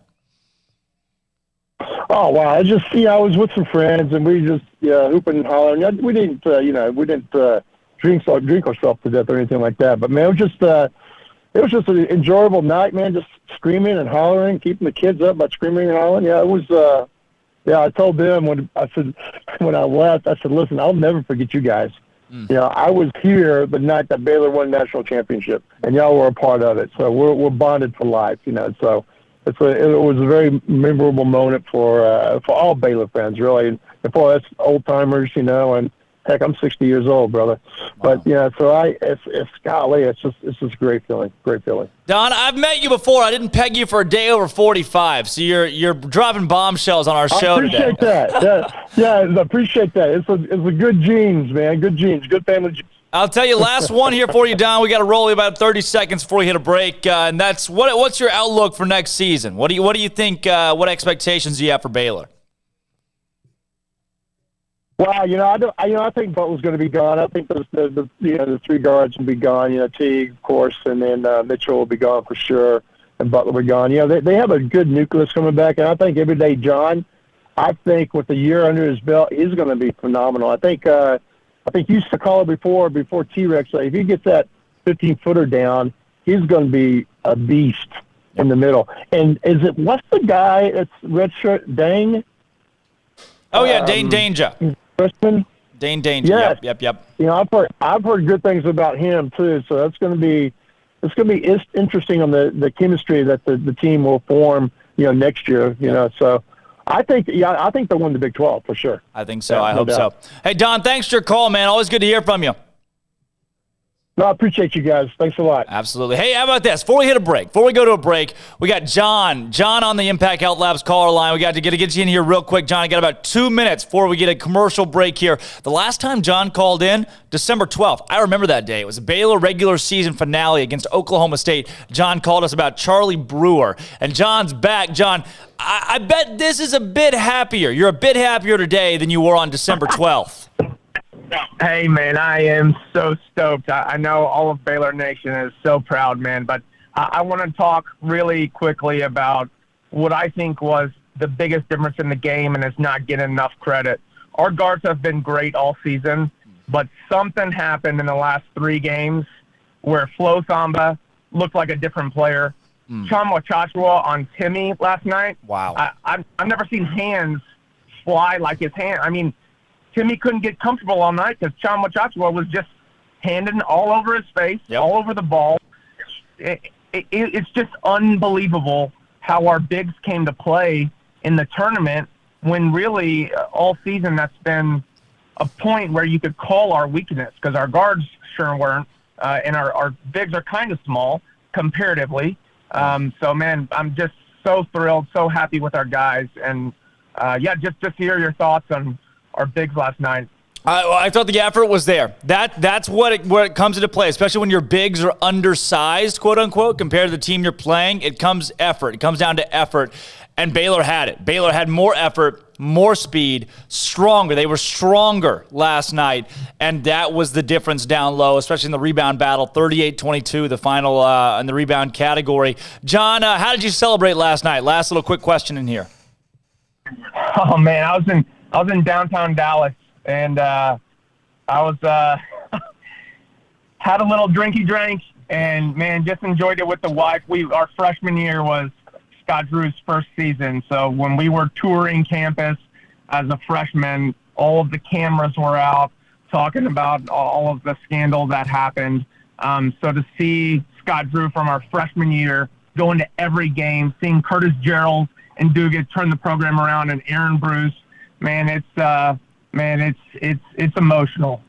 Wow. I love it. Hey, John, thanks so much for your call. And look, you've called us now on a bad occasion and a good occasion. We'd love to hear from you regularly. Hey, absolutely, man. Great work, guys. Love it. Thank you, John. Great call. How about this? Coming up after this break, Simon Gersberg from Shot Quality joins the show. He didn't have Baylor winning last night. It wasn't him. It was the analytics. We'll talk to him next. Don't go anywhere. This is Up Tempo. History. 2021 is the year and Baylor is the school. For the first time ever, the Bears are the king of college basketball. Champions of March Madness with a dominating 86-70 win over Gonzaga.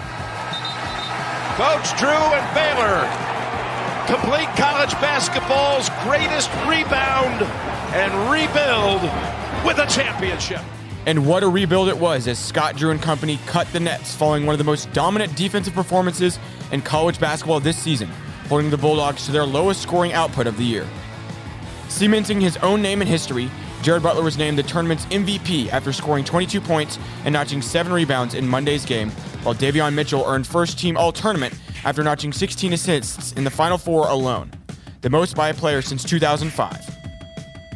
Moreover, the green and gold held Drew Timme to just 12 points and 5 turnovers, out-rebounded the Zags 38-22, and never trailed in the game on the way to the title.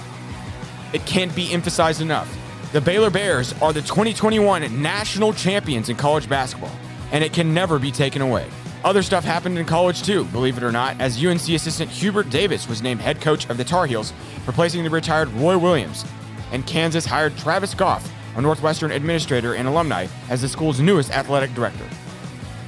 And in other news, the Baylor Bears are the top dogs, #1 in the nation, national champions.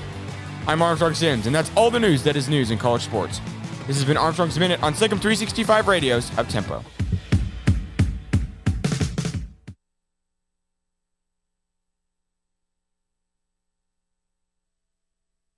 With your Ram truck from Allen Samuels, you may not have to plow through snow and mud or pull heavy loads, but you could. During the Big Finish year-end event, you get a Ram deal like no other. Employee pricing for all, 0% for 84, and no payments for 90 days. Ram 1500 Lone Star for Christmas. No other truck comes close. And ask about Big Finish pricing on Ram Heavy Duty and Ram ProMaster for your business. Happy holidays from Allen Samuels. How did Edward Jones become one of the biggest financial service companies in the world?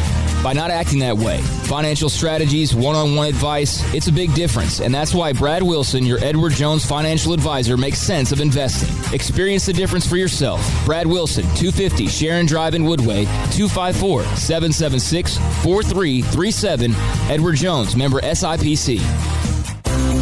At Ideal MRI, we feel blessed to be a part of the Waco community. We're a small family business right here in Central Texas, and our goal is to bring down the cost of healthcare while maintaining high quality. At times like this, the cost of healthcare has never been more important, and unfortunately, significant illnesses and injuries still occur. That's why Ideal MRI is open and here to serve you through the difficult time. We offer premium MRIs just like a hospital with state-of-the-art technology and specialists, but you'll pay less. Sometimes thousands of dollars less, whether you're using insurance or not. At Ideal MRI, we accept most insurance and there are no hidden costs, even offering financing if that's needed. Everything included in the price, and you'll not get something as a surprise in the mail later on. If you need an MRI, ask your doctor about Ideal MRI. They'll know. You can schedule an appointment safely from home online in minutes at idealmri.com or give us a call, 833-IDEAL-MRI, idealmri.com. Texas Farm Bureau Insurance has protected fellow Texans with auto, home, health, and life insurance since 1952. With more than 260,000 square miles of land and 27 million people, that's a lot to cover. Whether you're wrangling cattle or wrangling kids, we're proud to protect Texans in all Texan ways of life. Stop by and see our agents at one of our 3 McLennan County locations. Coverage and discounts are subject to qualifications and policy terms and may vary by situation. Waco Waco Custom Marketplace is your home for holiday favorites for parties and the time with family. Various specials available in-store and online. A variety of steak gift boxes with 4 ribeyes for $70, 4 bacon wrapped fillets for $55, or 4 New York strips for $50, and all come with steak butter. Fall snack box for watching a game or wrapping presents or hosting people at your house, including summer sausage, split horn, and jalapeno cheese and salted crackers for only $35. 2 pieces of lobster tails with herb butter and 2 bacon wrapped fillets for $60. Order online or call in advance to ensure availability, or drop by Waco Custom Marketplace at 425 Lake Air Drive. Waco Custom Marketplace has a full-service butcher shop for customized orders or cuts of your favorite steaks or beef tenderloin or specially ordered prime rib roast. Plus, what you want with pork, poultry, seafood, and more. Waco Custom Marketplace, 425 Lake Air Drive in Waco, or WacoCustomMarketplace.com. I got breaking news here. We got Western Athletic Conference just announced they're adding several schools. The WAC. The WAC. Okay. Welcome back to Up Tempo on SicEm365 Radio. I think Coach Gundy would be like my guy that I would just like just a hair. Yeah. I just want to be able to see it flow when I kind of slam his arm down. Here's Drake Toll. All right. Welcome back to the Petty Clinic Low T Bears Den. Happy Tuesday. The Tuesday following the national championship game in which Baylor cemented their names in history forever. When somebody remembers, who was that team that won the Natty in 2021, that COVID year? Oh, that was Baylor. They knocked off Gonzaga, the best team of all time. And here to break it down with us, Simon Gersberg, who if I asked you a week ago, Simon, is Gonzaga the best team of all time? You probably would have said yes, or pretty close to it. And now here they are, national runners-up to the Baylor Bears. I am so jacked up to be here right now. I can't even comprehend. This is incredible. You're telling me. I'm on about 4 bang. I tweeted it out this morning. I said it's a bad day to be a bang. It is a bad day to be a bang. That's about the only thing. It's my can of sleep that I've got right now. But we're jacked to have you on, Simon. Shot quality took off this season. I mean, this season especially, I'm sure you have gotten so much traction from whether it be teams or folks that are just paying attention, just watching your analytics. And coming into this game, what did you expect objectively and analytically between Baylor and Gonzaga? So the numbers actually had Gonzaga by 3 points, which was closer for the spread towards Baylor than Vegas. So I have to take a little bit of a win there. Personally, what I thought was going to happen, I went against shot quality. I personally thought Gonzaga was going to win the game. I'm happy I'm wrong. I'm happy shot quality was right. I'm happy the Bears won. I'm in, baby. Wow, I love it. I tell you, I was telling folks at home, just like I told you, Monopoly money last night, abundance of Monopoly money based off of Baylor's money line. That was, I think it ended at like plus 175, which just seems so odd. But, you had Gonzaga, shot quality, I should say, had Gonzaga at a 3-point victors. How did you expect this game to go? Not just analytically. I do want to know that, but also just in being a basketball fan. Yeah, the one part of the game that I think I didn't anticipate was the fact that Baylor's length was just going to bother Timmy, bother Kispert, bother Ajayi. I just didn't expect that to be so impactful. And you could really see it in the first 5 minutes of the game. Like, they really got punched in the face, Gonzaga, and they never really responded to the point that I expected, actually. Without a doubt. You could see in Drew Timme. Drew Timme was uncomfortable from tip. Drew Timme was uncomfortable. Jalen Suggs, there were spurts and times where he looked solid. I mentioned on the show yesterday, Drew Timme's going to get his 20, and he didn't. Baylor's defense held him down so well. When it comes to what you see now in the recap, as you look at the shots that both teams took, does the score reflect where it should have been based on the shots taken? So I'll go through that, but quickly, I'm going to go over Timme quickly. I found the stat today. So only one other game this season was he below the 60th percentile in terms of quality of shots, and that was the Iowa game coming off their COVID pause. And that was the only game, the other game this season where Gonzaga actually got outplayed in terms of quality of shots. So you could really see it. Like, if you shut down Timme, if you get him below that threshold of 60th percentile in terms of quality of shots, you're very likely to win the game. And that's what happened, just making him feel uncomfortable out there. In terms of totality of the game, here, should I share my screen? Share away. Let's see if we got it working here. Oh, it's disabled. Wait, give me a sec. Let me make you a co-host. We'll do the Armstrong's the master wizard of producing. He's grinding on it right now. But for those that are just joining us, Simon Gersberg of Shot Quality is with us today. Got the Shot Quality on Twitter. Give him a follow, following analytics of college basketball. And he follows not just how the games should go or where the games are expected to go, but post-game, the ability to take a look at where the game did go and how teams should have fared based on the shots they've taken. Are we able to get that screen up yet, Armstrong? I'm waiting on him. Okay, you should be good to go here, Simon. I'm clicking. It still says disabled, honestly. Damn it. Let's see. That's all right. Maybe we try to get here in a second. Just walk us through verbally then kind of what you've got there. So based off the quality of shots, if we're ignoring offensive rebounds and turnovers in this game, that's not what shot quality does. It includes both of those things. But if we're ignoring that, in terms of just general shot selection, Gonzaga would have won this game. I think that's why Vegas had them favored. But because Baylor dominated the boards, because they forced 6 more turnovers than they committed themselves, they ended up winning the shot quality battle, not by as much as the score would expect, but only by 2 points based off the shots they got. So they still got better quality of shots than Gonzaga, just not as much as you would anticipate based off the actual final score. Wow. Simon, if I would have told you going into the game last night from a statistics standpoint, Gonzaga would shoot 51% and they would go to the free throw line 21 times, would you have expected them to not only win, but at least keep things close if they lost? You would not expect it to be a 16-point difference. And I think that's the biggest takeaway from the game is the fact Gonzaga shot poorly from 3. Baylor was near their average, actually, so it wasn't really them. But Gonzaga got pretty good, decent 2-point looks, not at their typical rate, though. You could see the length bothering them. I have the stat here. Basically, Gonzaga got 12% worse quality shots on drives to the basket than their season average. So clearly, Baylor made them feel uncomfortable to the point where Gonzaga wasn't able to manufacture all of their typical high percentage shots, but still got pretty good looks there for sure. When you look up and down the stat book, too, and even in the analytics that you've run, what are the things that stand out? I know you mentioned the rebounding game and Baylor's ability to turn Gonzaga over.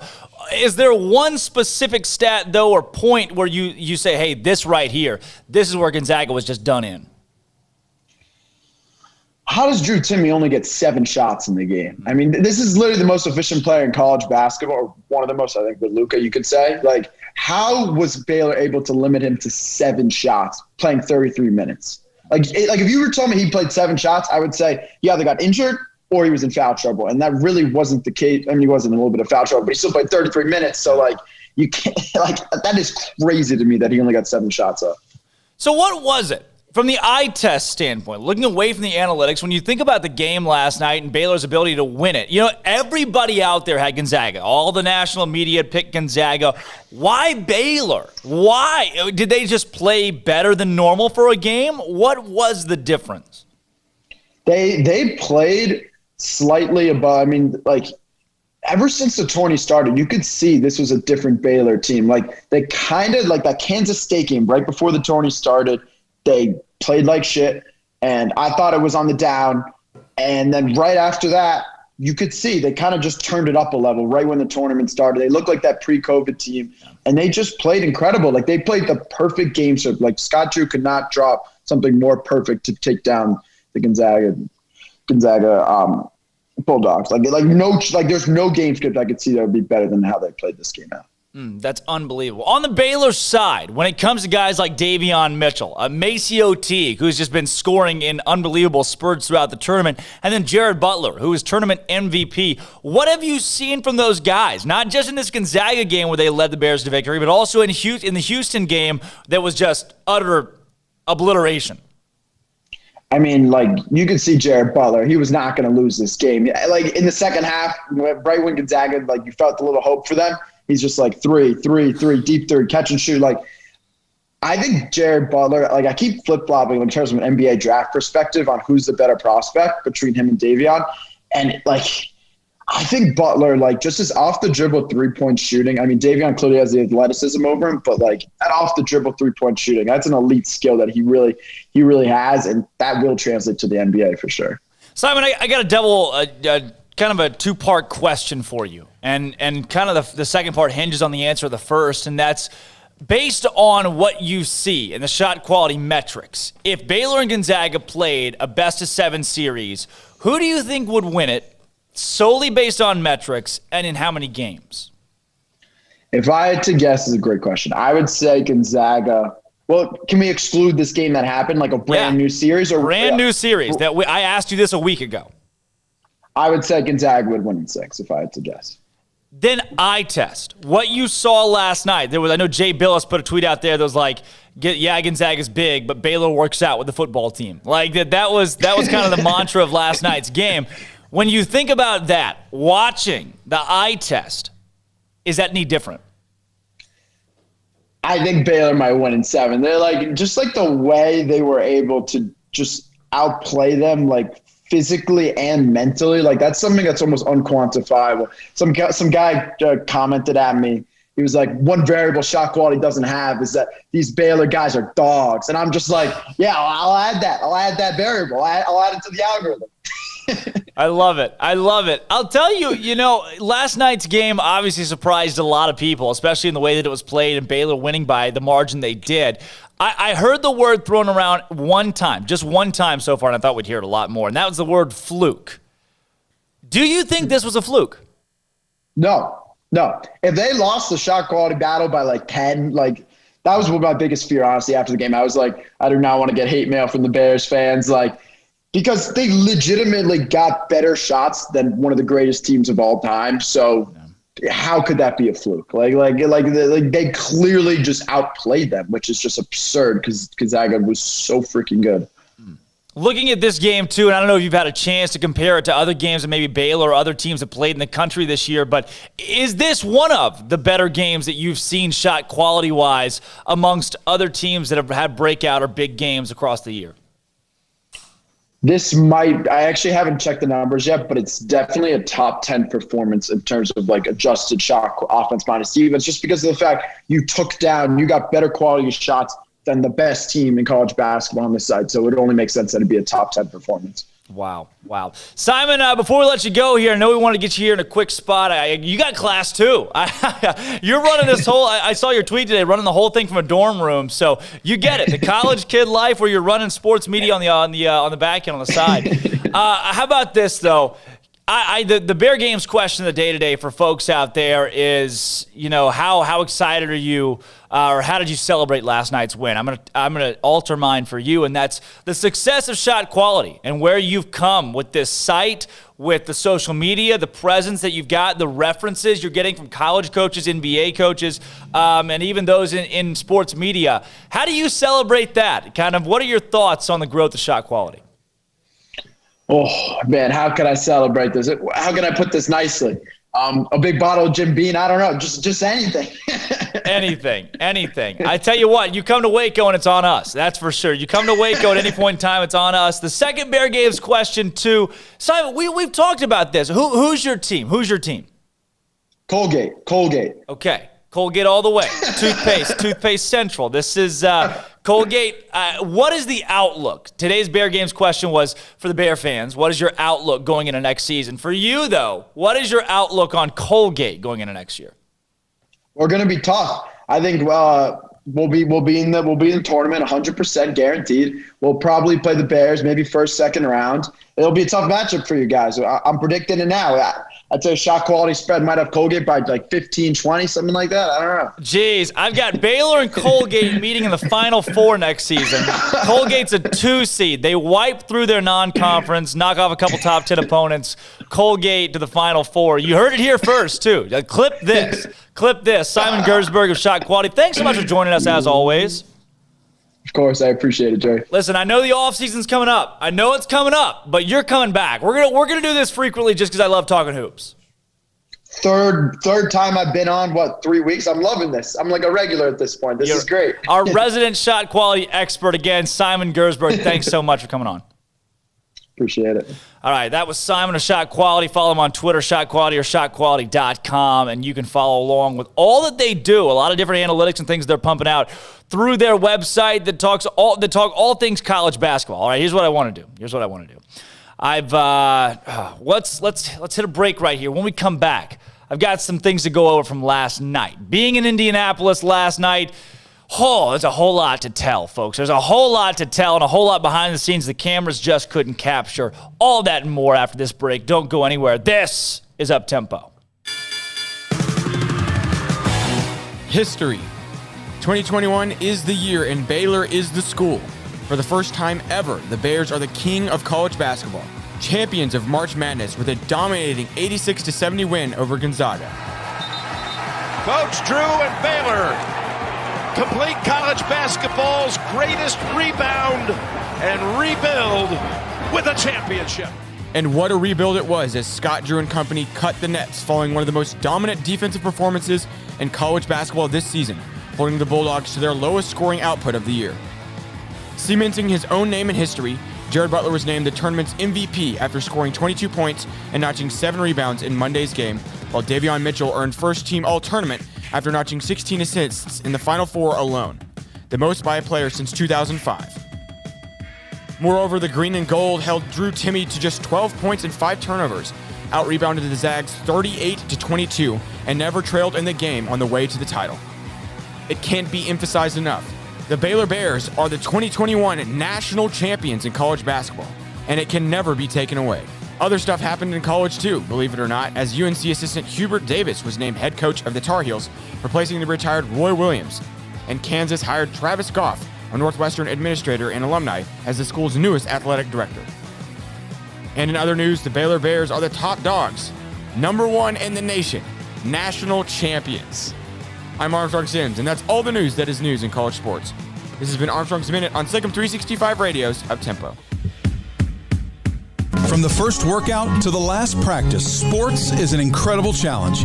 Hi, this is Dan Ingham with the First National Bank of Central Texas, and we're proud to support each athlete, every parent, and our educators. From families, small businesses, to the biggest industry, we're here to help. With remarkable products like First Free Checking, we've got banking ideas that fuel big dreams. The First National Bank of Central Texas. Familiar faces making local decisions. Member FDIC, Equal Housing Lender. Let Camille Johnson Realtors guide you seamlessly through the process of buying your dream home or selling your current one. Commercial, farm and ranch, or residential, Camille Johnson Realtors can smoothly and successfully lead you through any transaction. With a team of 28 experienced agents who are excited about serving you, Camille Johnson Realtors services the entire greater Waco area. If you're in the market to buy or sell, contact Camille Johnson Realtors, 104 Midway Center in Woodway, or find them online at www.camillejohnson.com. Camille Johnson Realtors, elegant, charming, warm. Welcome home. Bird Culchin Ford has been in Waco since 1936. Ford, the #1 selling truck in Texas, 43 years running. And Bird Culchin Ford proudly supports high school football in Central Texas. And no better way to tailgate with a Ford than from Bird Culchin Ford. And are there better vehicles to tailgate with than the Ford F-150 or the Ford Expedition? And of course, you can get them new pre-owned Bird Culchin Ford. Our sponsor of the Ford Tough Player of the Week, locally owned dealership. Online at bkford.com at 1701 West Loop 340 in Waco. Bird Culchin Ford.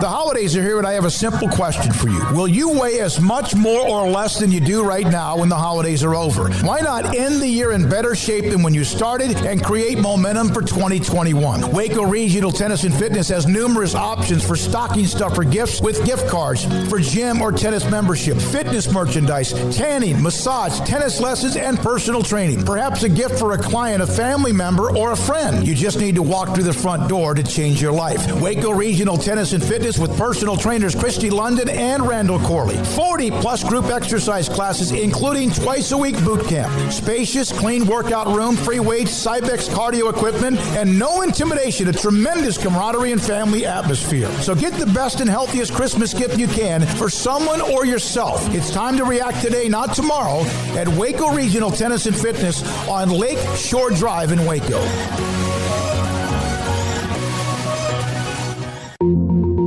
Learning to navigate life in the COVID-19 world has been a struggle, and where and how to get tested has been one of the biggest challenges. Impact Health Labs has your answer. If you need mass testing for your office, church, dormitory, or school, Impact Health Labs is who to call. They will come to you, conduct the testing at your location, and have the test back within 24 hours. Most major insurance accepted, meaning your out-of-pocket cost is low. So no more waiting by the phone for days to find out the results. Impact Health Labs was founded by 3 Army licensed and credentialed medical professionals.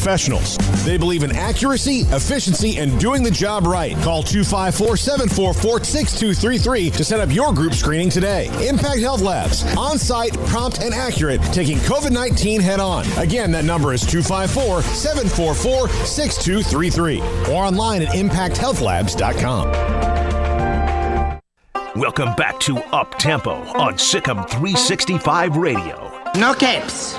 Do you remember Thunderhead? Tall, storm powers. Nice man. Good with kids. Listen.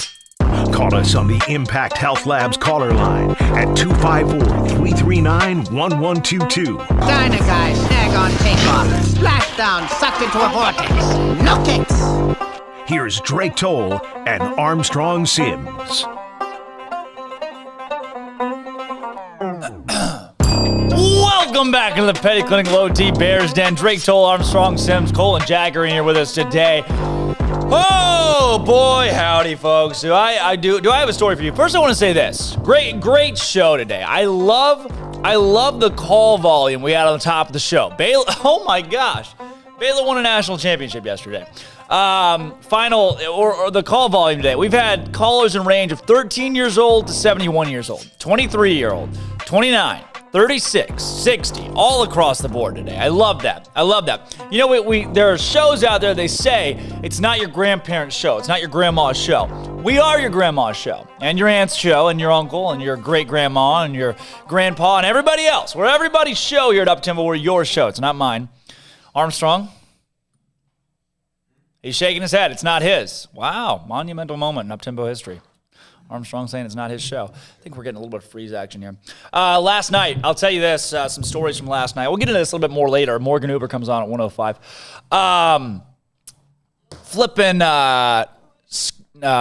Paul Mills and Grant McCaslin were both there last night. Paul Mills and Grant McCaslin sat by each other at the game. That was cool. You saw them? I did. I ran into both of those guys. Ran into Bryce Drew. Ran into him at the concession stand. And he was, oh, hey, what's going on? Oh, hey, you guys are great. You guys are great. No, you guys are great. That was cool. Bryce Drew saying that our show is great. Bryce Drew watches the show. He's going to be on tomorrow, too. Bryce Drew's going to join the show tomorrow, coming off the national championship victory. We're trying to get a player, working around getting a player right now for tomorrow's show as well. In the same booth, Trey Wingo, RG3, I got a video of RG3. I got to show you guys all these pictures and videos I took yesterday. It'd take a year and a half. But I got a video, RG3, Trey Wingo, Chip and Joanna Gaines. They were all in the same booth. I told somebody, if an earthquake hit and just that one section fell down, Waco's in trouble. Baylor Nation's in trouble. I'll tell you, though, my seat, so I was in like section 626. I didn't get the David Smoak. David Smoak, pro's pro. That guy got there quick. He jumped on the opportunity to cover the game, and I'm telling you what, the media had great seats, so he got to sit pretty close to the court. I was in Lucas Oil Stadium, as high up as you can get. You could probably see a football game. You couldn't see a basketball game. It was just ants. It was not ideal. So what I did is I wandered my way down a little bit to the concourse. And I go and I find a couple of Baylor fans, and they tape off different seats. But they don't tape it, they zip tie it. So you can't tell they're zip tied until you go to sit down and it just stuck. So I found this group of Baylor fans, and they had 2 seats open beside them. I was like, hey guys, go get this too. The thing was, I was gonna go to my seat, see what the view was like, and if it sucked, I was gonna go back to the lower bowl, find an open seat, right? I go back to the lower bowl. I stop a guy, I was like, hey, how do I get back downstairs? And he was like, the escalators only go up. I was like, what? He was like, yeah, we don't make the escalators go down until halftime. So once you got to the upper bowl, smart on their part, you couldn't go back down. So I found my way to like the mid-concourse at least, found some Baylor fans like, hey, you guys, they had a little bit of Dr. Pepper and the adult kind. And I was What's the adult kind of Dr. Pepper? Yeah. Dr. Pepper 10, not for women. It's not for women. It's for adults. No. They had... You can say the word alcohol on the show. I don't know if that's what you're trying. We're FCC regulated. Beat around the bush. Yeah, they had a little. Not illegal. They had a lot of bit to drink, and so I came down and I was like, "Hey guys, can I share this moment with you?" And they were like, well, "Yeah." Turns out, SicEm365 subscribers. SicEm365 subscribers. They're like, "We read your columns." I did not expect that to be the first thing they said. Like, you're the guy that rides for that rides for SicEm. Yeah. I do write the articles. Thank you. So I sat beside those guys. We watched the game together. To my left, there was a guy from Nashville and his son's a Baylor student. No connection to the school aside from his son being a Baylor student. That guy was screaming his head off. Watching the game, he was that guy that watches the game on his phone. That's just got the game right here, and he's like, he's watching. He's kind of watching here too. That guy. And I'll tell you what, man, I was amped. I lost my voice pretty quick into that. Like, it just felt 11-1 hits, and you're like, hey, Baylor's got a legit shot to win the national championship. But you felt it, you know? When it got back to 9, you were like, Baylor's going to Baylor. This is going to be a tight game. I thought I'd get like within 3 or 4, and then Baylor kind of wins it in the end. No, total domination. After that, though, cutting the nets, ran into Dave Aranda. Dave was there. Got to see him. Little Dave. Unbelievable. The just star-studded cast. I ran into T-Rex and I actually hung out at a downtown bar before the game. Got to go out and share some water together. I myself had water. T-Rex had like Dr. Pepper or something for adults. And there was also another part of it. The game ends. They immediately put the BU. See, they had that big bracket on the hotel. They put the BU up as champions. So we took the little bird scooters. Never been on one before. I drive a bird scooter. Morgan Uber's gonna be so mad because I'm pushing it back a little bit. I drive a bird scooter and I run into Trey Wingo. And so I stop and I pull over. I was like, hey, Trey. I shake his hand and whatever. It was like Drake Toll, SicEm365. I'm kind of talking to him a little bit. And then one of his buddies, who had some adult Dr. Pepper, was like, you want a picture with him? And I was like, oh, no. It's all good. It's all good. It's all good. He's like, nope, you want a picture. And he like wedges us together. And he like starts taking pictures. And he's like, all right, everybody get in. And he's just pulling guys random up. He's like, everybody gets a picture with Trey Wingo. So we all got a picture with Trey Wingo. And he goes, do you want to interview him? And I was like, sure, I'll interview Trey Wingo. So I pulled him aside and I was like, all right, hey, Drake Toll here, SicEm365 up-tempo. Trey, how you feeling? Trey, you just told me something. What did you tell me? And he goes, Baylor champions. Baylor Bears, national champions. And I said, Trey, what year? When? And he's like, 2021 Baylor Bears national champions. And I said, Trey, there are many in the national media that are out there and they're saying that Baylor, it's a fluke because the COVID year. What do you say to that? And Trey looks at me, and he looks at the camera, and he goes, just drawn out raspberry. So I look at the camera, back at Trey, back at the camera, and say, you heard it here first, folks. Trey Wingo says, and that was it. Video cuts, right? And that was the whole interview. Guy hands my phone back, and he was like, does it look good? And I looked at my phone. Didn't actually look at my phone, right? Like, I just got looked down to common courtesy. He's like, oh, looks great. Go on my merry way. Turns out it wasn't a video. The guy took a time lapse. So it's about 3 seconds of just... And that's all it does. It's just Trey Wingo and I standing there and just kind of this abrupt movement. But it's a story that I'll tell the rest of my life that may or may not be true. It may or may not be true, but I'll know. I'll tell my grandkids that it's true. Plenty of stories to go around from Indianapolis. Only there 48 hours, but there's a lot. I could tell 48 hours worth of stories. We'll get into some more of that later. It was a fun trip, man. I'd do it all over again. We're going to hit a break, come back with Morgan Uber, folks. Do not go anywhere. Morgan Uber from the Big 12 is going to talk about the magnitude of Baylor in the national championship. Is up-tempo. History. 2021 is the year and Baylor is the school. For the first time ever, the Bears are the king of college basketball, champions of March Madness with a dominating 86-70 win over Gonzaga. Coach Drew and Baylor complete college basketball's greatest rebound and rebuild with a championship. And what a rebuild it was as Scott Drew and company cut the nets following one of the most dominant defensive performances in college basketball this season, holding the Bulldogs to their lowest scoring output of the year. Cementing his own name in history, Jared Butler was named the tournament's MVP after scoring 22 points and notching 7 rebounds in Monday's game, while Davion Mitchell earned first-team All-Tournament after notching 16 assists in the Final Four alone, the most by a player since 2005. Moreover, the green and gold held Drew Timme to just 12 points and 5 turnovers, out-rebounded the Zags 38-22, and never trailed in the game on the way to the title. It can't be emphasized enough. The Baylor Bears are the 2021 national champions in college basketball, and it can never be taken away.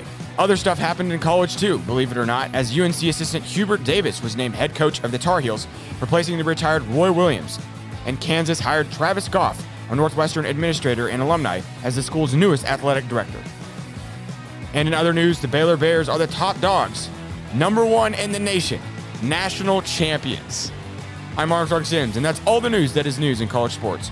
This has been Armstrong's Minute on SicEm365 Radio's Up-Tempo. From the first workout to the last practice, sports is an incredible challenge.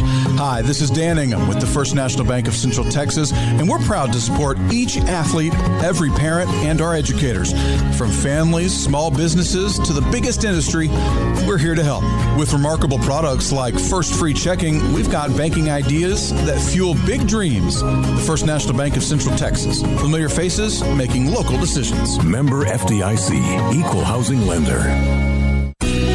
Let Camille Johnson Realtors guide you seamlessly through the process of buying your dream home or selling your current one. Commercial, farm and ranch, or residential, Camille Johnson Realtors can smoothly and successfully lead you through any transaction. With a team of 28 experienced agents who are excited about serving you, Camille Johnson Realtors services the entire greater Waco area. If you're in the market to buy or sell, contact Camille Johnson Realtors, 104 Midway Center in Woodway, or find them online at www.camillejohnson.com. Camille Johnson Realtors, elegant, charming, warm. Welcome home.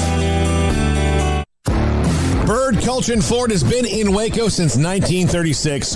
Ford, the #1 selling truck in Texas, 43 years running. And Bird Culchin Ford proudly supports high school football in Central Texas. And no better way to tailgate with a Ford than from Bird Culchin Ford. And are there better vehicles to tailgate with than the Ford F-150 or the Ford Expedition? And of course, you can get them new, pre-owned Bird Culchin Ford. Our sponsor of the Ford Tough Player of the Week, locally owned dealership. Online at bkford.com at 1701 West Loop 340 in Waco. Bird Culchin Ford.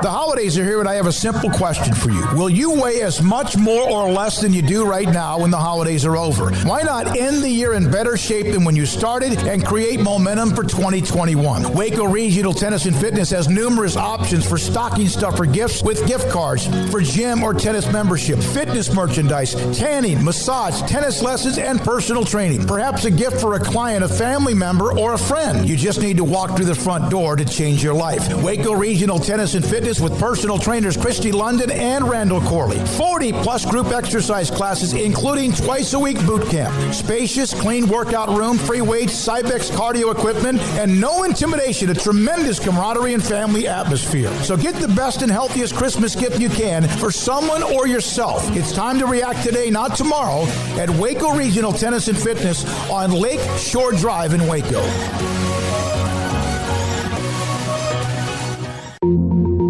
Learning to navigate life in the COVID-19 world has been a struggle, and where and how to get tested has been one of the biggest challenges. Impact Health Labs has your answer. If you need mass testing for your office, church, dormitory, or school, Impact Health Labs is who to call. They will come to you, conduct the testing at your location, and have the test back within 24 hours. Most major insurance accepted, meaning your out-of-pocket cost is low. So no more waiting by the phone for days to find out the results. Impact Health Labs was founded by 3 Army licensed and credentialed medical professionals.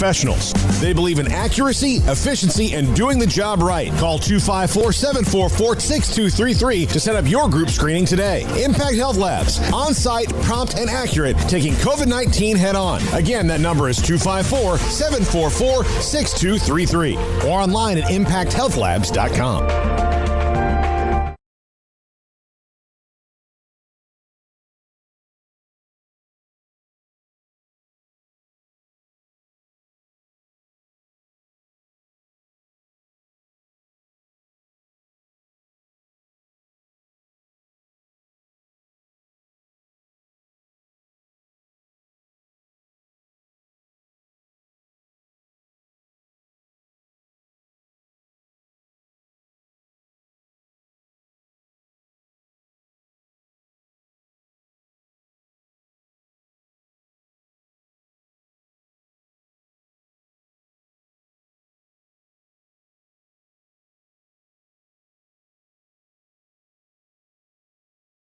have been a lot different last night.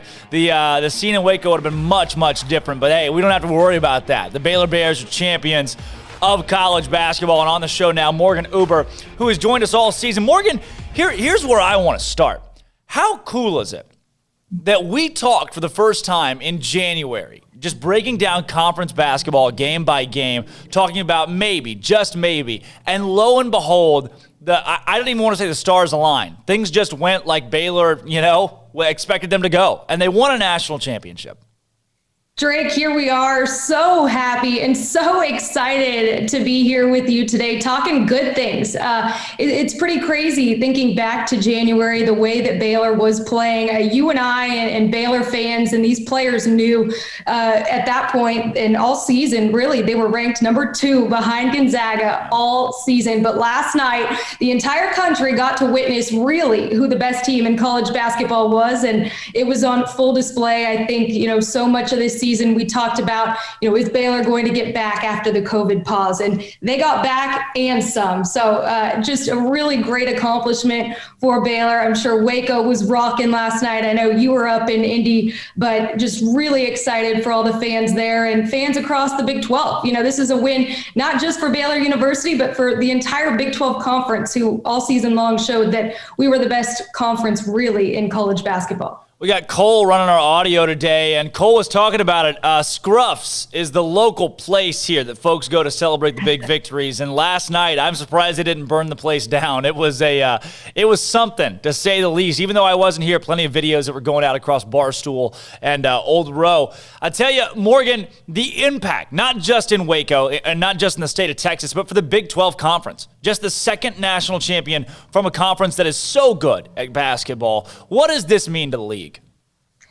This is huge. And really, for any program, any team in the Big 12, if they would have won, it would be great for the conference. But I think for me, why I got into sports reporting, why I do what I do is the stories that we see in sports. And to be honest, Drake, there is no better story in college sports, maybe even in sports period, than what we've seen and what Scott Drew has done in his 18 years at Baylor, taking over the program and culminating with a national championship.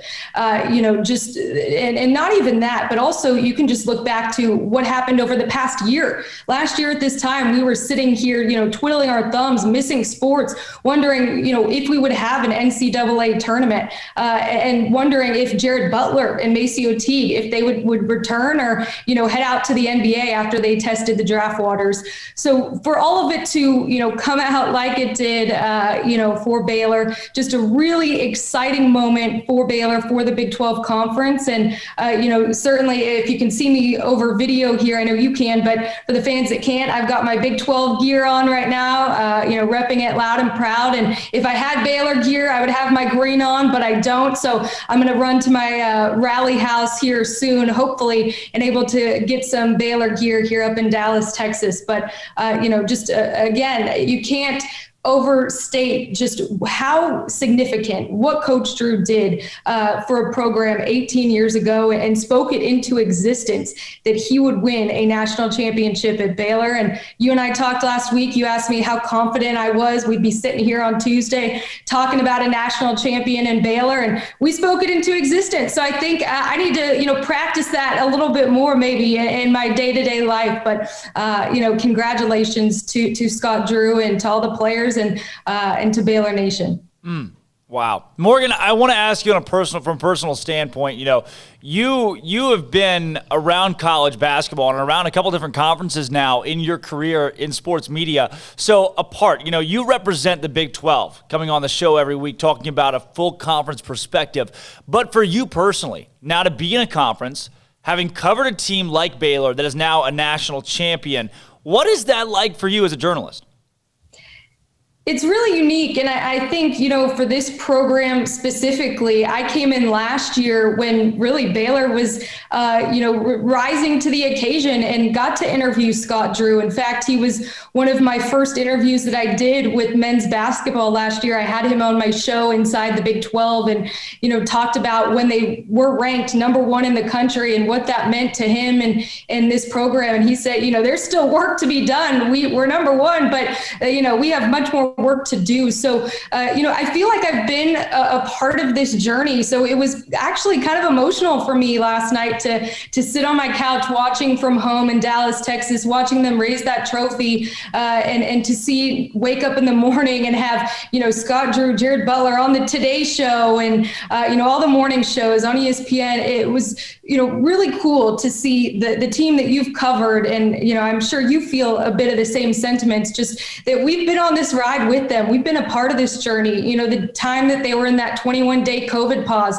I felt for them and as I would for any of our Big 12 teams. But really, I think just the culture that Coach Drew has built there at Baylor, the family atmosphere, and just really having, putting the right things first. And it's so clear with this program. I feel like I've become a part of the Baylor family in a way. And, thanks, I guess, to all the Baylor fans who have embraced me along the way. But it was, a win for me in my book, and really happy, and will cherish this one for a long time. Wow. I love that. And obviously the Baylor family, I think somebody tweeted it out last night and said, listen, anybody, come just buy a T-shirt. Yeah, we'll welcome you with open arms. You can be a Baylor Bear, an honorary Baylor Bear after the national championship win. And I want to go there too.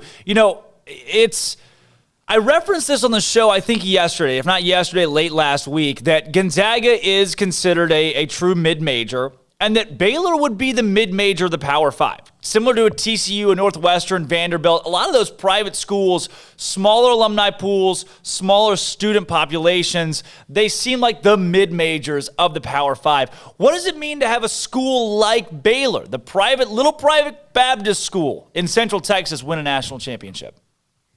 I'm not so sure you can really call them a mid-major now of the Power Five, Drake. I mean, they're now a blue blood here in college basketball. I think, what Scott Drew has done and just what they've been building. I mean, multiple Elite Eights and just not able to get over the hump, but to make their first Final Four and to do it in dominating fashion. I mean, we saw them in the Houston game, just a complete rout over Houston, and the whole country really, from experts to analysts, they doubted Baylor in this game. But I think, I don't know if the players were reading some of those headlines, but if they did, it certainly worked because so many, I think the biggest thing coming into this game was Baylor's size, their athleticism, Drew Timme, he's going to be a problem in the post. Well, guess what? Mark Vidal, I think, when he gets some of that criticism, like Fran Fraschilla gave him in the middle of the season saying he didn't look right, or, him saying he's not going to be able to, be up to the challenge to Drew Timme. He really rose to the occasion. I think Mark Vidal, the stats show it with 8 offensive rebounds and what he did. But, back to your question, I don't think, Baylor is just a mid-major and a Power Five. Over the past 2 years, they're the winningest Power Five program in the nation. And so there's a lot to be said. And, even when you look to what people are projecting for next year, it's way too early, but, they're in everyone's top 10. So they're here to stick around. They're going to be contenders in the Big 12 for years to come. And hopefully Coach Drew, he deserves a lifetime contract there at Baylor, and certainly hope he sticks around because things are just starting, I think, to get good. And we're not going to have to wait another 70 plus years to see another national championship in Waco, Texas. I hope not. I don't think I'm going to make it another 70. I've made it 20 so far. 70 is a stretch. 71's a stretch. But Morgan, you mentioned Scott Drew. You talked about it earlier. Your ability, or you interviewing him, kind of one of the first things you got to do with the Big 12.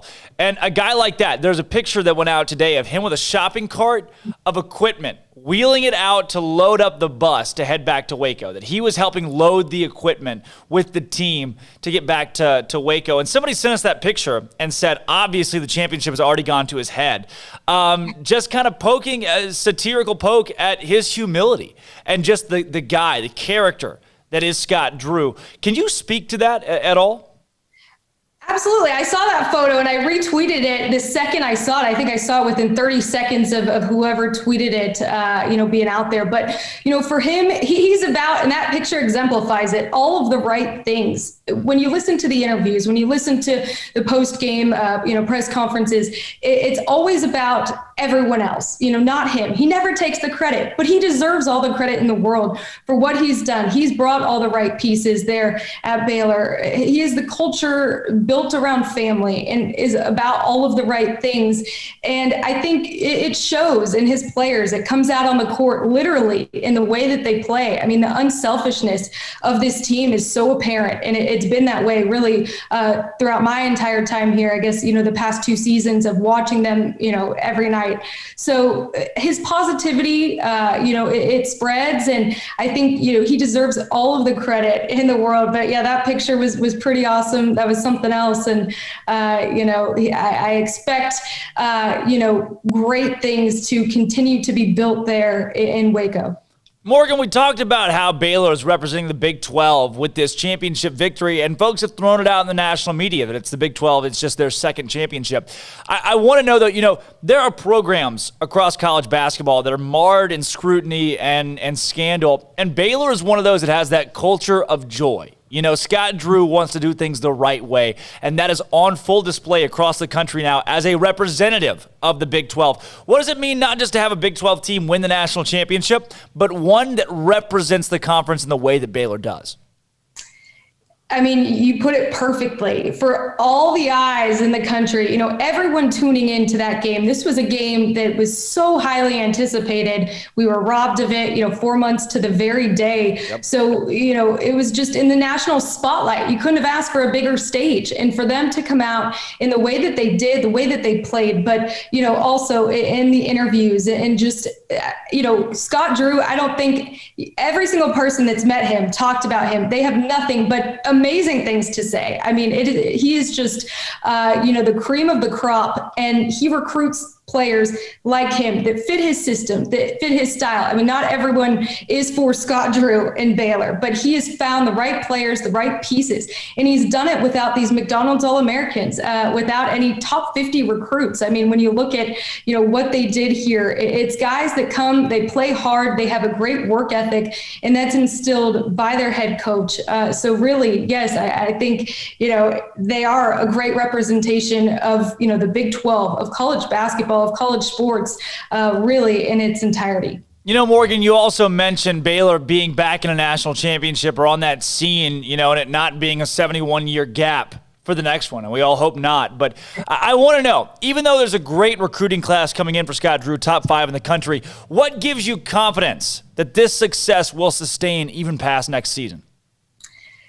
You just know, with the leadership that this team has, these players, we expect Jared Butler and Davion Mitchell to go off into the NBA. Mark Vital, a 5th-year senior, Macy Otiga senior, they're going to leave this program. But they're going to leave this program, and they're going to, make sure that these younger guys, understand what it takes and just the culture that's been built around, them there. I mean, this has been building for a long time coming now. So I think, a lot of it has to do with talent, sure. But I also think it has to do with, putting, having the right priorities, having the right things first. And there's no better person, no better program that does that than Scott Drew. So I have, all the faith that, Davion Mitchell, Jared Butler, they're going to leave this team, better than they found it. And they're going to leave these younger guys with some wise words, and they're going to show them the ropes before they get out of there and start playing in the NBA. So,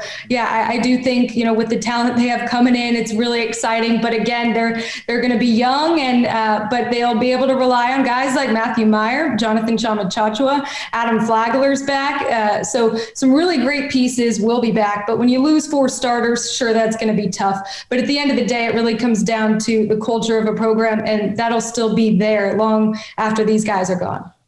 Morgan, wrapping up the last couple questions here, I want to know, with this win and for Baylor, everything that it means for the program. You talked about sustained success, and just it's tough to all kind of fathom and sum up here, but just really your immediate reaction when Baylor won. You talked about celebrating and feeling so elated, and that kind of goes into our Bear Games question today. How did you celebrate? What was that feeling from your end?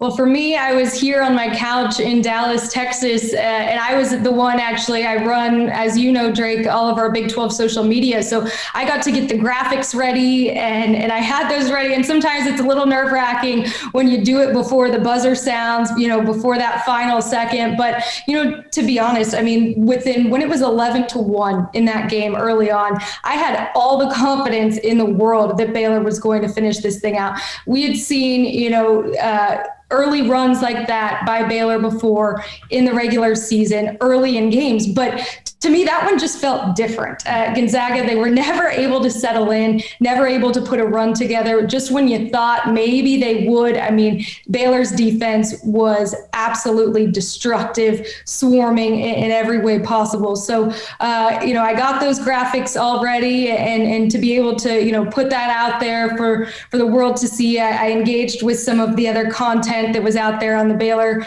men's basketball account. So for me, the celebration was a little bit of work, but it was great work. And, I watched it with my dad. We were sitting on the couch. He was the one that really made me fall in love with sports at a young age. And he's become a Baylor fan as this season has gone on, and has enjoyed the way that they've played, the connectedness of this team. So it was really special last night to watch that one with my dad, and to be putting out some, exciting content, a national championship graphic for the Big 12 and for Baylor.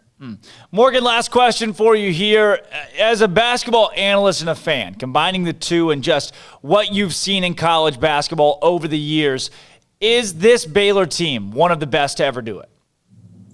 So right before I came on here, Drake, I saw this tweet that someone put out, and Scott Drew actually retweeted it. And it said, "Did we just witness one of the greatest college basketball teams of the last 40 years and not realize it until the last 40 minutes?" And I think for you and me, we've watched Baylor play more than most people in the country, that's for sure. So I really knew that they were building to something special. And I do think this is one of the best programs of all time. I mean, when you think about what they did to end Gonzaga's perfect season, so many people said this is the best offense, to ever do it, aside from the 1976 Indiana Hoosiers. And for Baylor to come in and completely just destroy that dream, I do think that Baylor, they are one of the best to ever do it.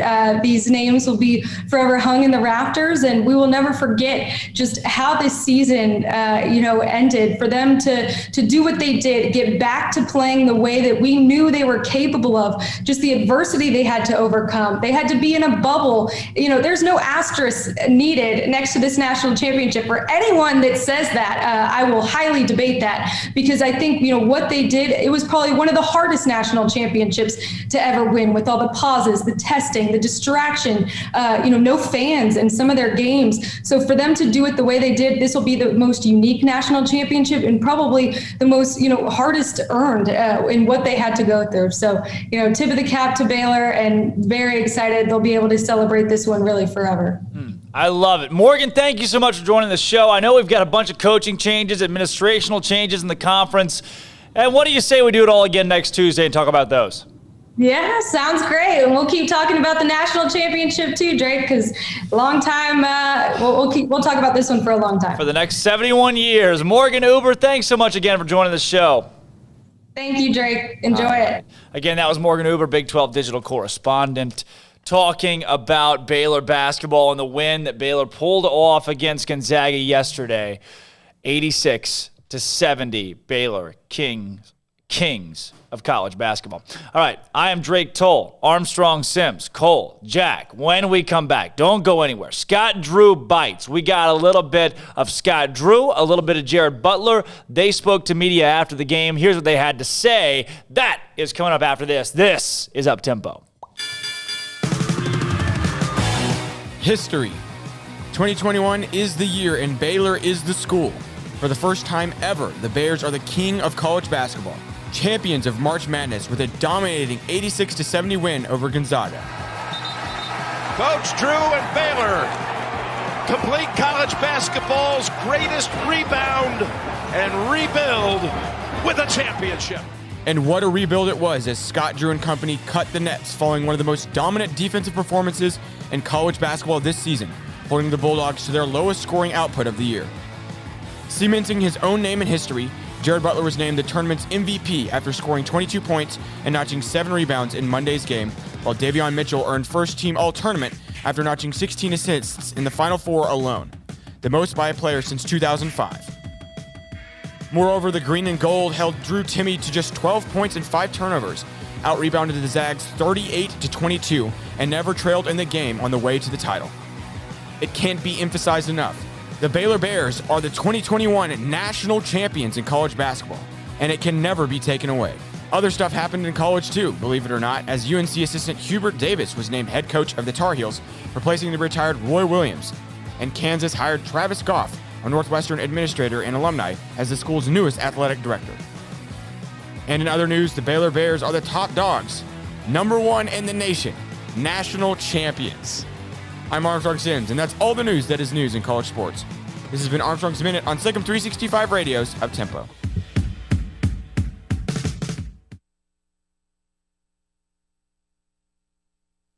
With so many companies and policies out there, it gets so confusing shopping for insurance, and I never know if I'm getting the policy that's right for me. Luckily, I met the team at the Niche Group Insurance Agency. With the Niche Group, you can go to one company and get access to coverage options from many insurance carriers, and you get to speak to a real person about your specific coverage needs. With the Niche Group, I know I'm getting the right coverage at the right price. If you need insurance, talk to the experts at the Niche Group at 1-800-258-8302.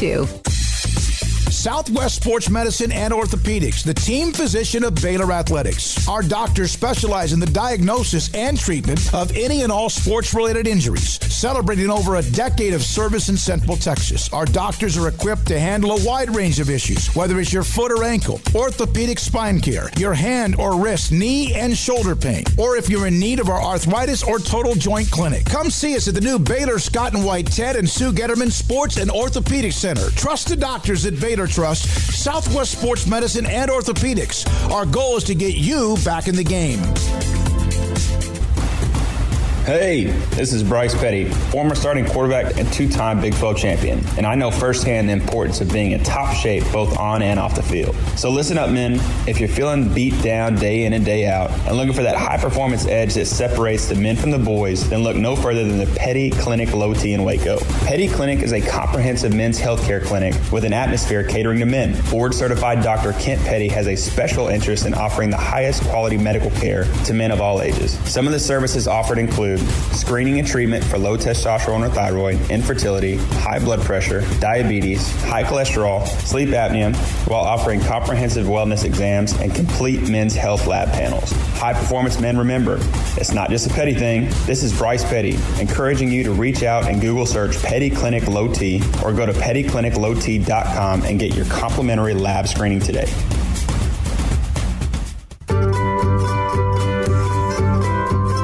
You want to know why Stonewood Dental is so successful? Listen to what happy customers have to say.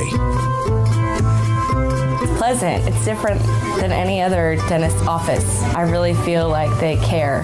And it's not that you're here for 2 hours waiting on someone to take care of you. It's quick and easy, and I bring my kids, and my kids love being here too. They really love the treasure box. Staff is really nice and accommodating, real friendly. You feel more like home. It's not sterile looking. Everybody has their own personalized rooms with decorations and decor, and they'll even have a blanket for you when it's cold.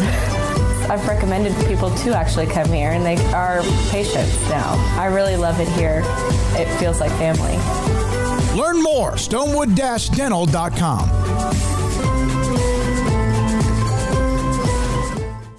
How much you want to make a bet I can throw a football over the mountains?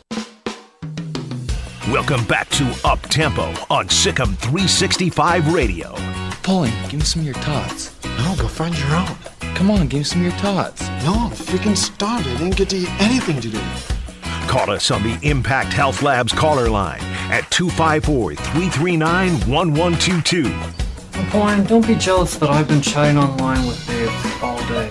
Your place for a Baylor take on your lunch break. Here's Drake Toll. All right, welcome back to the Petty Clinic Low T Bears Den. Happy Tuesday, and a happy Tuesday it is.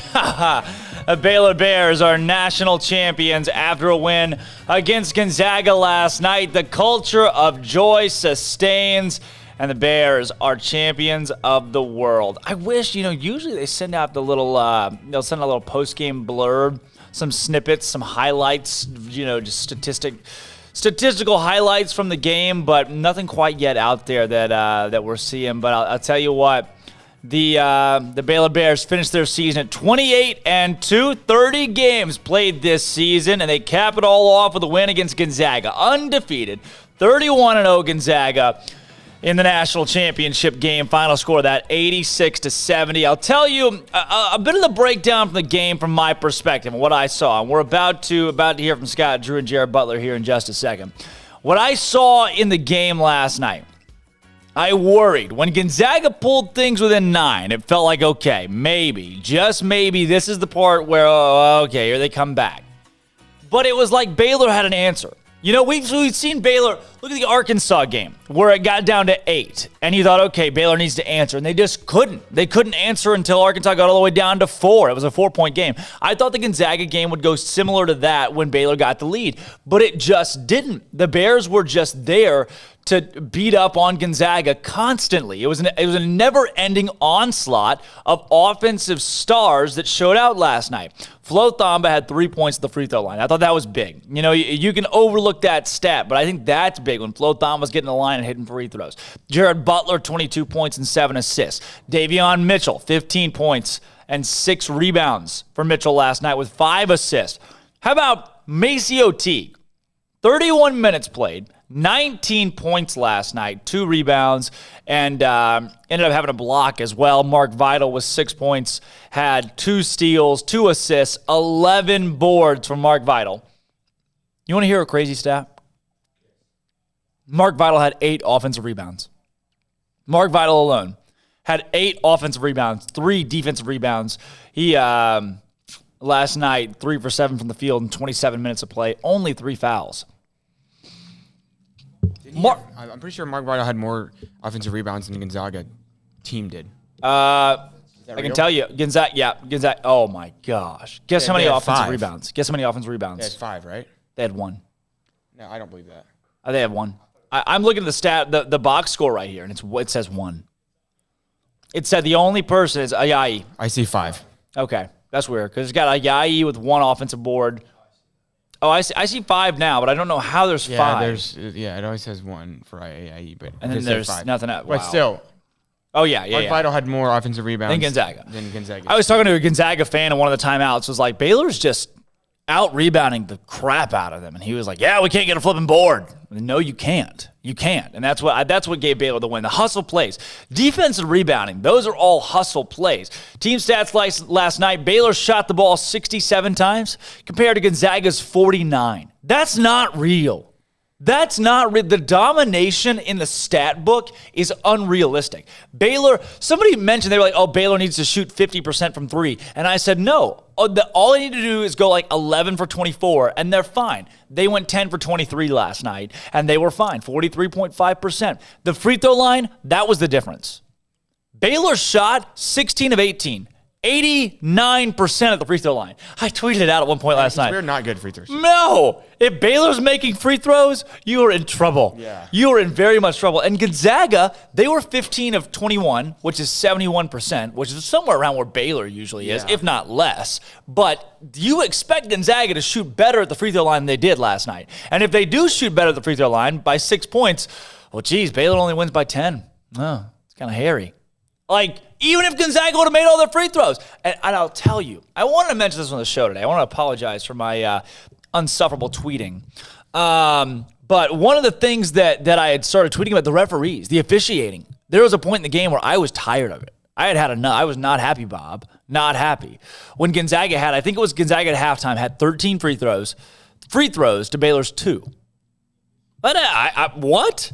You're telling me Baylor, who coming into this game was outmatched undersized compared to Gonzaga, that they had the more physical game, that they were the ones that were fouling at that disparity.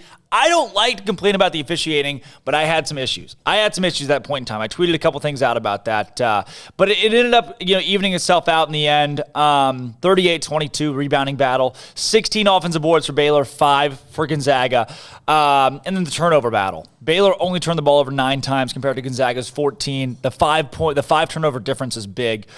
Another thing that was mentioned was just the fact that Mark Patterson played, Like, this was a game that was a blowout enough. It wasn't most folks thought, okay, even if Baylor wins, it's going to come down to, like, late game. I thought Baylor's going to win, but it comes down to free throws in the end. Like, Baylor's going to have to make free throws to be able to close this thing out at some point. And that just wasn't reality. The reality was that Baylor was up by so many points that Gonzaga had no point in fouling. I will tell you, I was sitting in that concourse, like I was telling you folks earlier. I was sitting in that concourse level with those Baylor fans that I met. One from Nashville, super cool guys.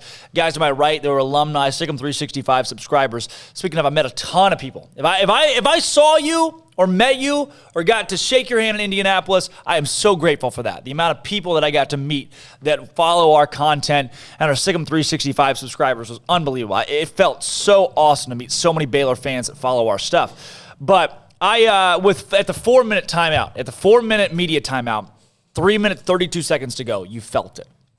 You knew at that moment Baylor was going to win. So I walked down from the concourse. I used the escalator down, and I would go to get in the lower bowl where like Ashley Hodge and those guys were. I'm going to watch the game from there and see like Baylor do the trophy and the ceremony as close as I can get to the court. And then Mr.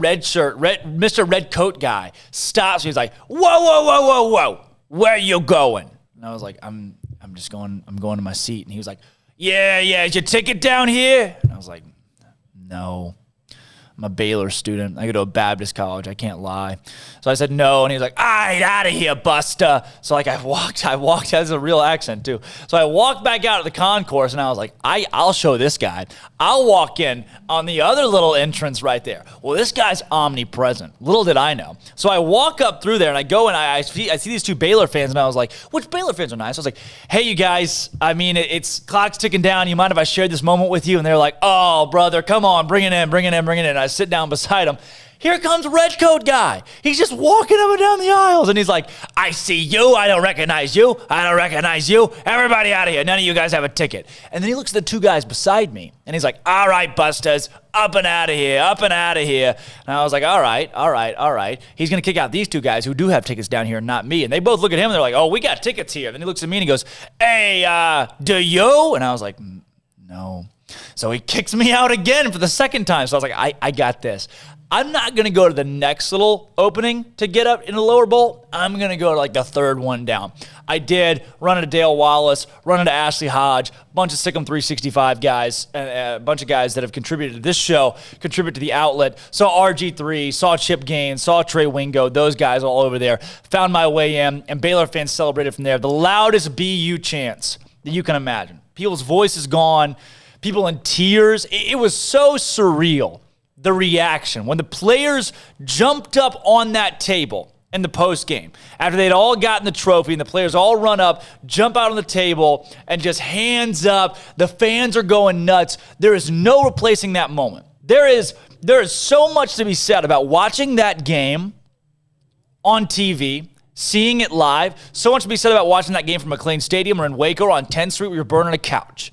But to be there, I'll tell you folks, to be there in front of it and see Mark Vital just shirt pulled up, laying on the floor after winning a national championship. To hear the roar of the crowd when Mark Patterson goes to check in the game.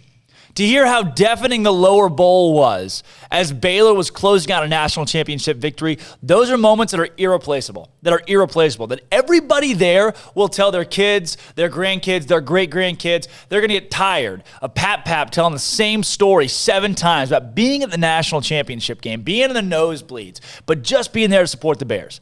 Indianapolis was Waco North. Every bar you walked into was Baylor fans.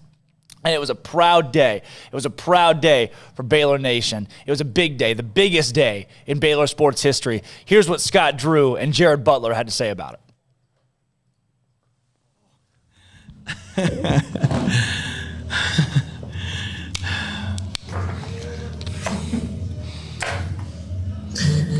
All right, congratulations, Coach. Thank you for participating tonight. We'll now begin with an opening statement from you and then go to questions.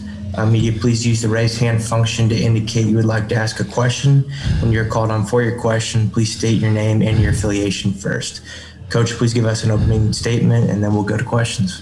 Well, first and foremost, I want to thank God for blessing us with this opportunity tonight. I know the guys have worked really hard, and so happy they get a chance to celebrate now. At the same time, I feel for Coach Few and his team because they're such class acts, and Coach Few's a Hall of Fame coach and an unbelievable guy, a better person than he is coach, and you hate when friends aren't feeling good. But a plan was in December 5th when the game got canceled, we said, hey, if we can make it April 5th, and as I told them before the game, if we're going to lose, losing to you is who I want to lose to. So so much respect for them and what they've accomplished. Our team has been special. Last 2 years, winningest team in the Power 5. We've been really, really good, and they're even better people. 4 weeks in the bubble, trust me, I'd tell you if they're not. So that's what I'm going to take away most from this is thankful the NCAA gave us an opportunity to have an NCAA tournament, and then thankful that we were able to spend this time and develop deeper relationships with unbelievable guys. Well, first, congrats, Scott. 18 years after taking over a really down-and-out program, you had visions of this, but what's it like? I mean, coaching is like being a parent. And Christmas time, you see the kids opening up presents. You see them excited. You're excited. And to see the Baylor fans be able to celebrate and cheer, to see the city of Waco be able to celebrate and cheer, to see the state of Texas. I mean, look how much great basketball we have from high school, AAU, junior college, college. And we haven't won a national championship since '66. So it's long overdue for the state. And again, just so pleased for all of them. We have an unbelievable administration, Mac Rhodes and President Livingstone, that have given us every resource to be successful, and the guys that have sacrificed for 18 years leading up to this, and these guys that were able to take it home. And it was great to see Freddie and Devontae and Tristan in the stands. And we knew last year they really wanted to have a chance to do this, and we weren't going to have any regrets with this tournament. We wanted to leave it all on the court, and really blessed with the effort everyone gave us tonight. Happy for you, John. Enjoy the night.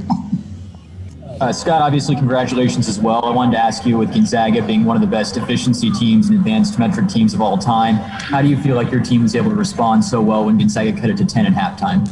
Well, prior to the pause, we were first top 3 in defense, and most of that time number 1 defense in the country. And we were solid 3 offense the whole time. And I know there's some let off when we came back, and then I thought we were getting it back. And I mean, we're really good defensively. And I thought we made things tough tonight. Gonzaga missed some shots that they probably normally make, but really credit our guys for making everything difficult.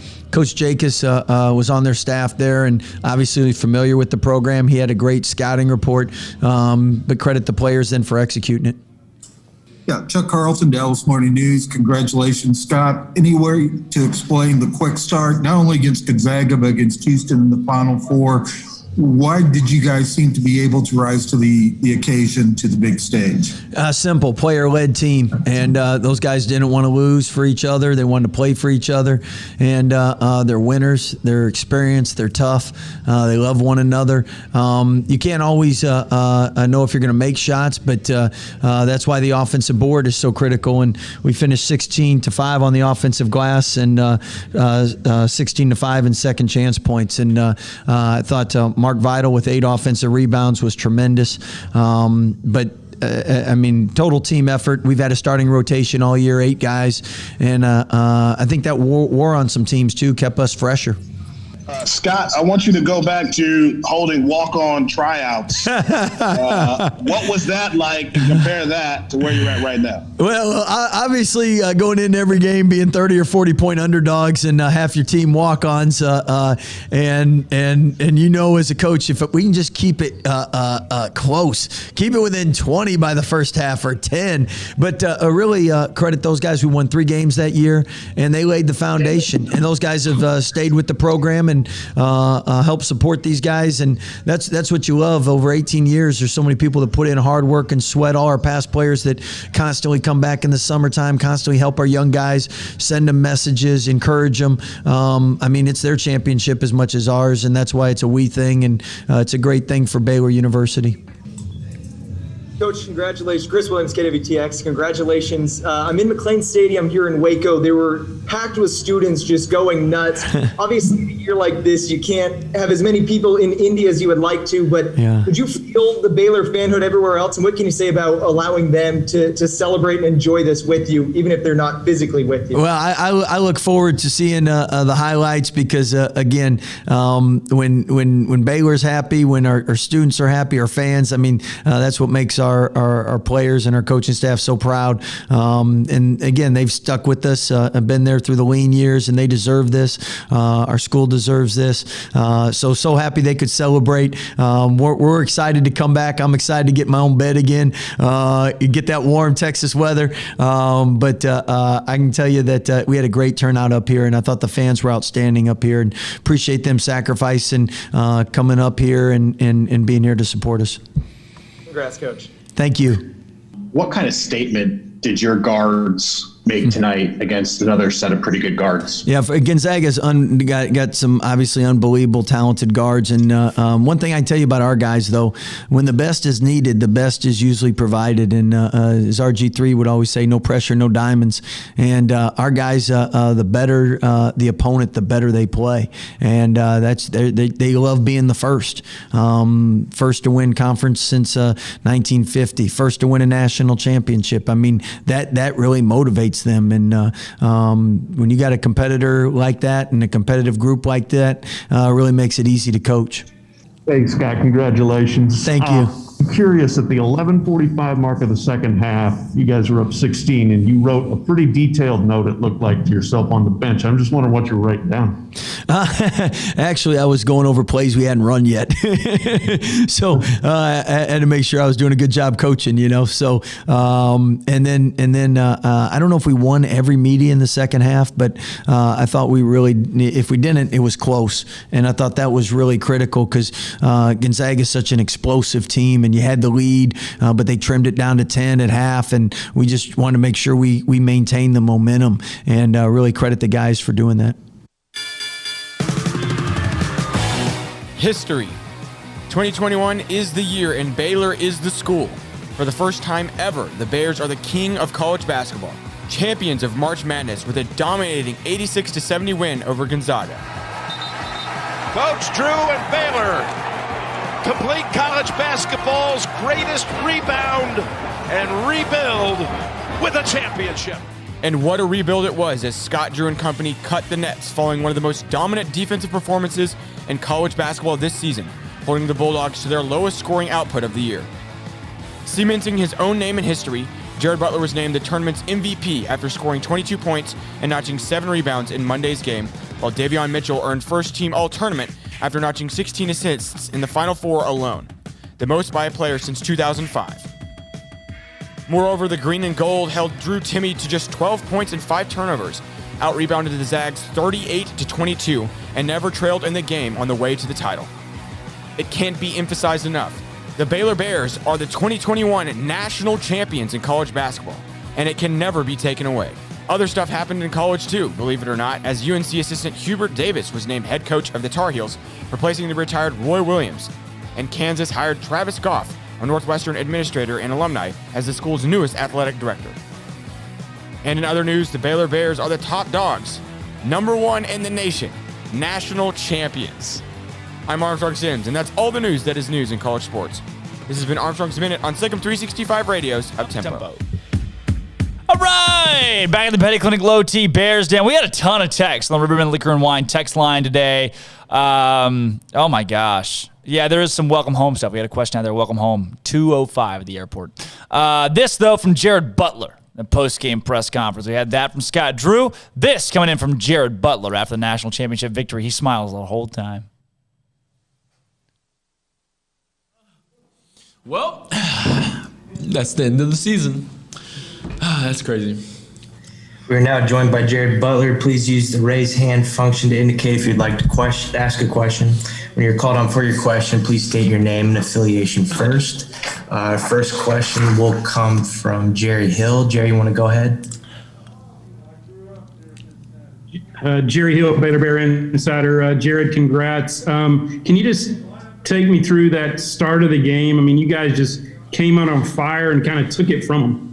Yeah, the start of the game was tremendous. I know I didn't, Adam didn't, Mark didn't. We didn't look at the scoreboard. Like, we were just going out there and giving it our all, and we were just gonna let the the combos where they fall. And I looked up at halftime, we're up 10. I knew at some point we were up big because I was just like, we're scoring, they're not scoring, and everybody was hitting shots. It was like nobody's gonna miss, but. It's just electrifying, especially in that type of moment in a big game, and everybody stepped up. Like, everybody was, on clicking on all cylinders. Like, that's what it takes to win. So it's amazing. The next question is from Kendall Cout. Kendall, go ahead and ask your question. Kendall, what's up, my guy? Jared, I really appreciate that, man. And obviously, after 3 years, I've probably asked you everything I can like to know. So we'll make it more generic now. You've won a national championship. You're the most outstanding player at the Final Four. What the heck is it like to have those achievements for you? Man, I'm not trying to preach a prosperity gospel, but our Lord and Savior, I say it all the time. He gets us through everything. Jesus Christ, man, He's the truth, and He was with us tonight. He's with us all season. He's with us wherever we go, and He just sustained us. He brought us together. He brought this team together. Transfers, people from overseas. Like, it's just tremendous how it just comes, and it comes all full circle, and it's just amazing, man. It's just you can do anything you put your mind to, for sure. You guys have had a dynamic offense all year, but y'all really cut down on turnovers. Y'all average less than 8 per game throughout the NCAA tournament. Was there a special emphasis on that, or what happened there? Yeah, that was. And, we have like 3 keys where, we try to have 11 less turnovers a game. And, with the guards we have, it shouldn't be a hard thing to do, and that's always a point of emphasis. We rather get a shot up than a live ball turnover. We rather get a shot up than, forcing it. So that's always a point of emphasis for us, especially us being, so guard heavy. Mandy Knight, Fox 44 TV in Waco. Congratulations, Jared. And I'm wondering, 30 years from now, when you're looking back on this team, what are you going to remember outside of the basketball? Maybe the relationships and how this team, you all loved each other. Yeah, it's really like a family. When I talk about a family, like group of brothers, like after 30 days in the bubble, like, you start to like not want to be around each other. Like, you're around dudes all day. It's just like hard. But I don't know how we got through it. Like, we got through it. We loved each other. We played so many games of Connect 4. We played cornhole. We ate together, watched movies together. We did everything together. And that's just a really cool thing. I'm going to remember that probably more than winning the championship, They're just great guys, great people. So that's what I'm remember for sure. Hey, Jared, what kind of statement do you think you and Maceo and Adam and Davion made to? Yeah, we say it all the time. We think we're the best guards in the nation, and we went up against some highly touted guards. They're explosive, and they have Drew Timme, and we want to be the best guards in the nation, and I think we proved that tonight. We made a statement, and it's just the best way to do it on national TV, NCAA tournament championship game. Like, it's amazing to do it. Yeah, congratulations. And Jared, for you kind of struggled shooting the ball going into the tournament. Was there a different mindset or preparation for you going into these potential 2 games about how you had to maybe turn things around? Because you were obviously outstanding on this, and congratulations on the MOP. Yeah, I was struggling all tournament. I think probably until the Final Four, and as a shooter, like, it's hard. Like, it just makes the days just longer, and you think about it all day long. And but I knew, like, I couldn't go the whole tournament and not shoot well, and that's what I was just holding my hat on. And I knew, God was gonna, allow me to make shots eventually. And I just trusted it. My teammates found me. They kept feeding me the ball, telling me to shoot the ball and stuff like that. So that I'm just glad it came at the right time. I'm glad I was able to shoot the ball well these past 2 games. That's about it. Yeah. The joy, the culture of joy that these guys just radiate. Holy cow. I could listen to the post-game press conference. I'm going to rewatch the game tonight. The whole 4 hours that it was, because there were 17 commercial breaks and they were all 6 minutes each. Did you realize that? Were you feeling that last night? The first half lasted at least an hour and 50 minutes. That made me upset. Celebrity birthdays!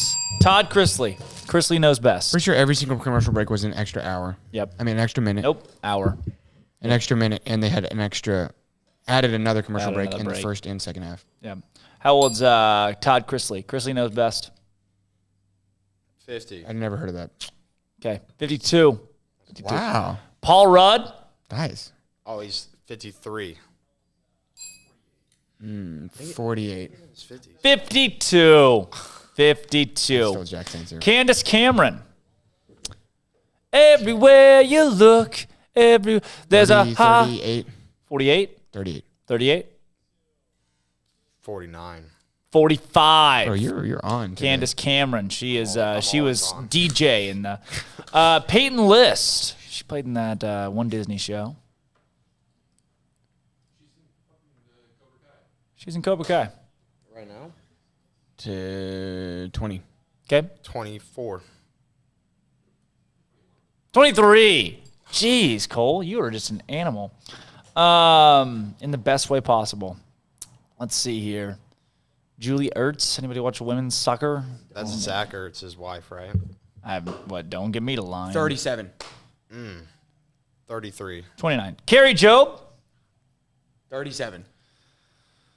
40. Oh my gosh! Cole finally hit one. She's 40. Carrie Jobe's 40 today. Right on it. Merle Haggard would have been how old today? He is dead. Yeah. 93. Okay. 97. That's probably a little younger. 84. Yeah. 84. This day in sports history. On this day in sports history, it was the day after the Baylor Bears won the national championship in what year? 2024? Oh, gosh dang it. Maybe so. 2021 actually is the year the Bears won the national championship. Oh, you know what that means. Later, guys. This has been a post-national championship version of Up Tempo today on SicEm365 Radio, folks. How about it? The Baylor Bears, the kings of college basketball, come back tomorrow at 11 o'clock Central Time. We'll break it down even more because there's a whole lot to unpack. Bryce Drew joins the show tomorrow alongside some Baylor men's players. This right here has been and will always be Up Tempo.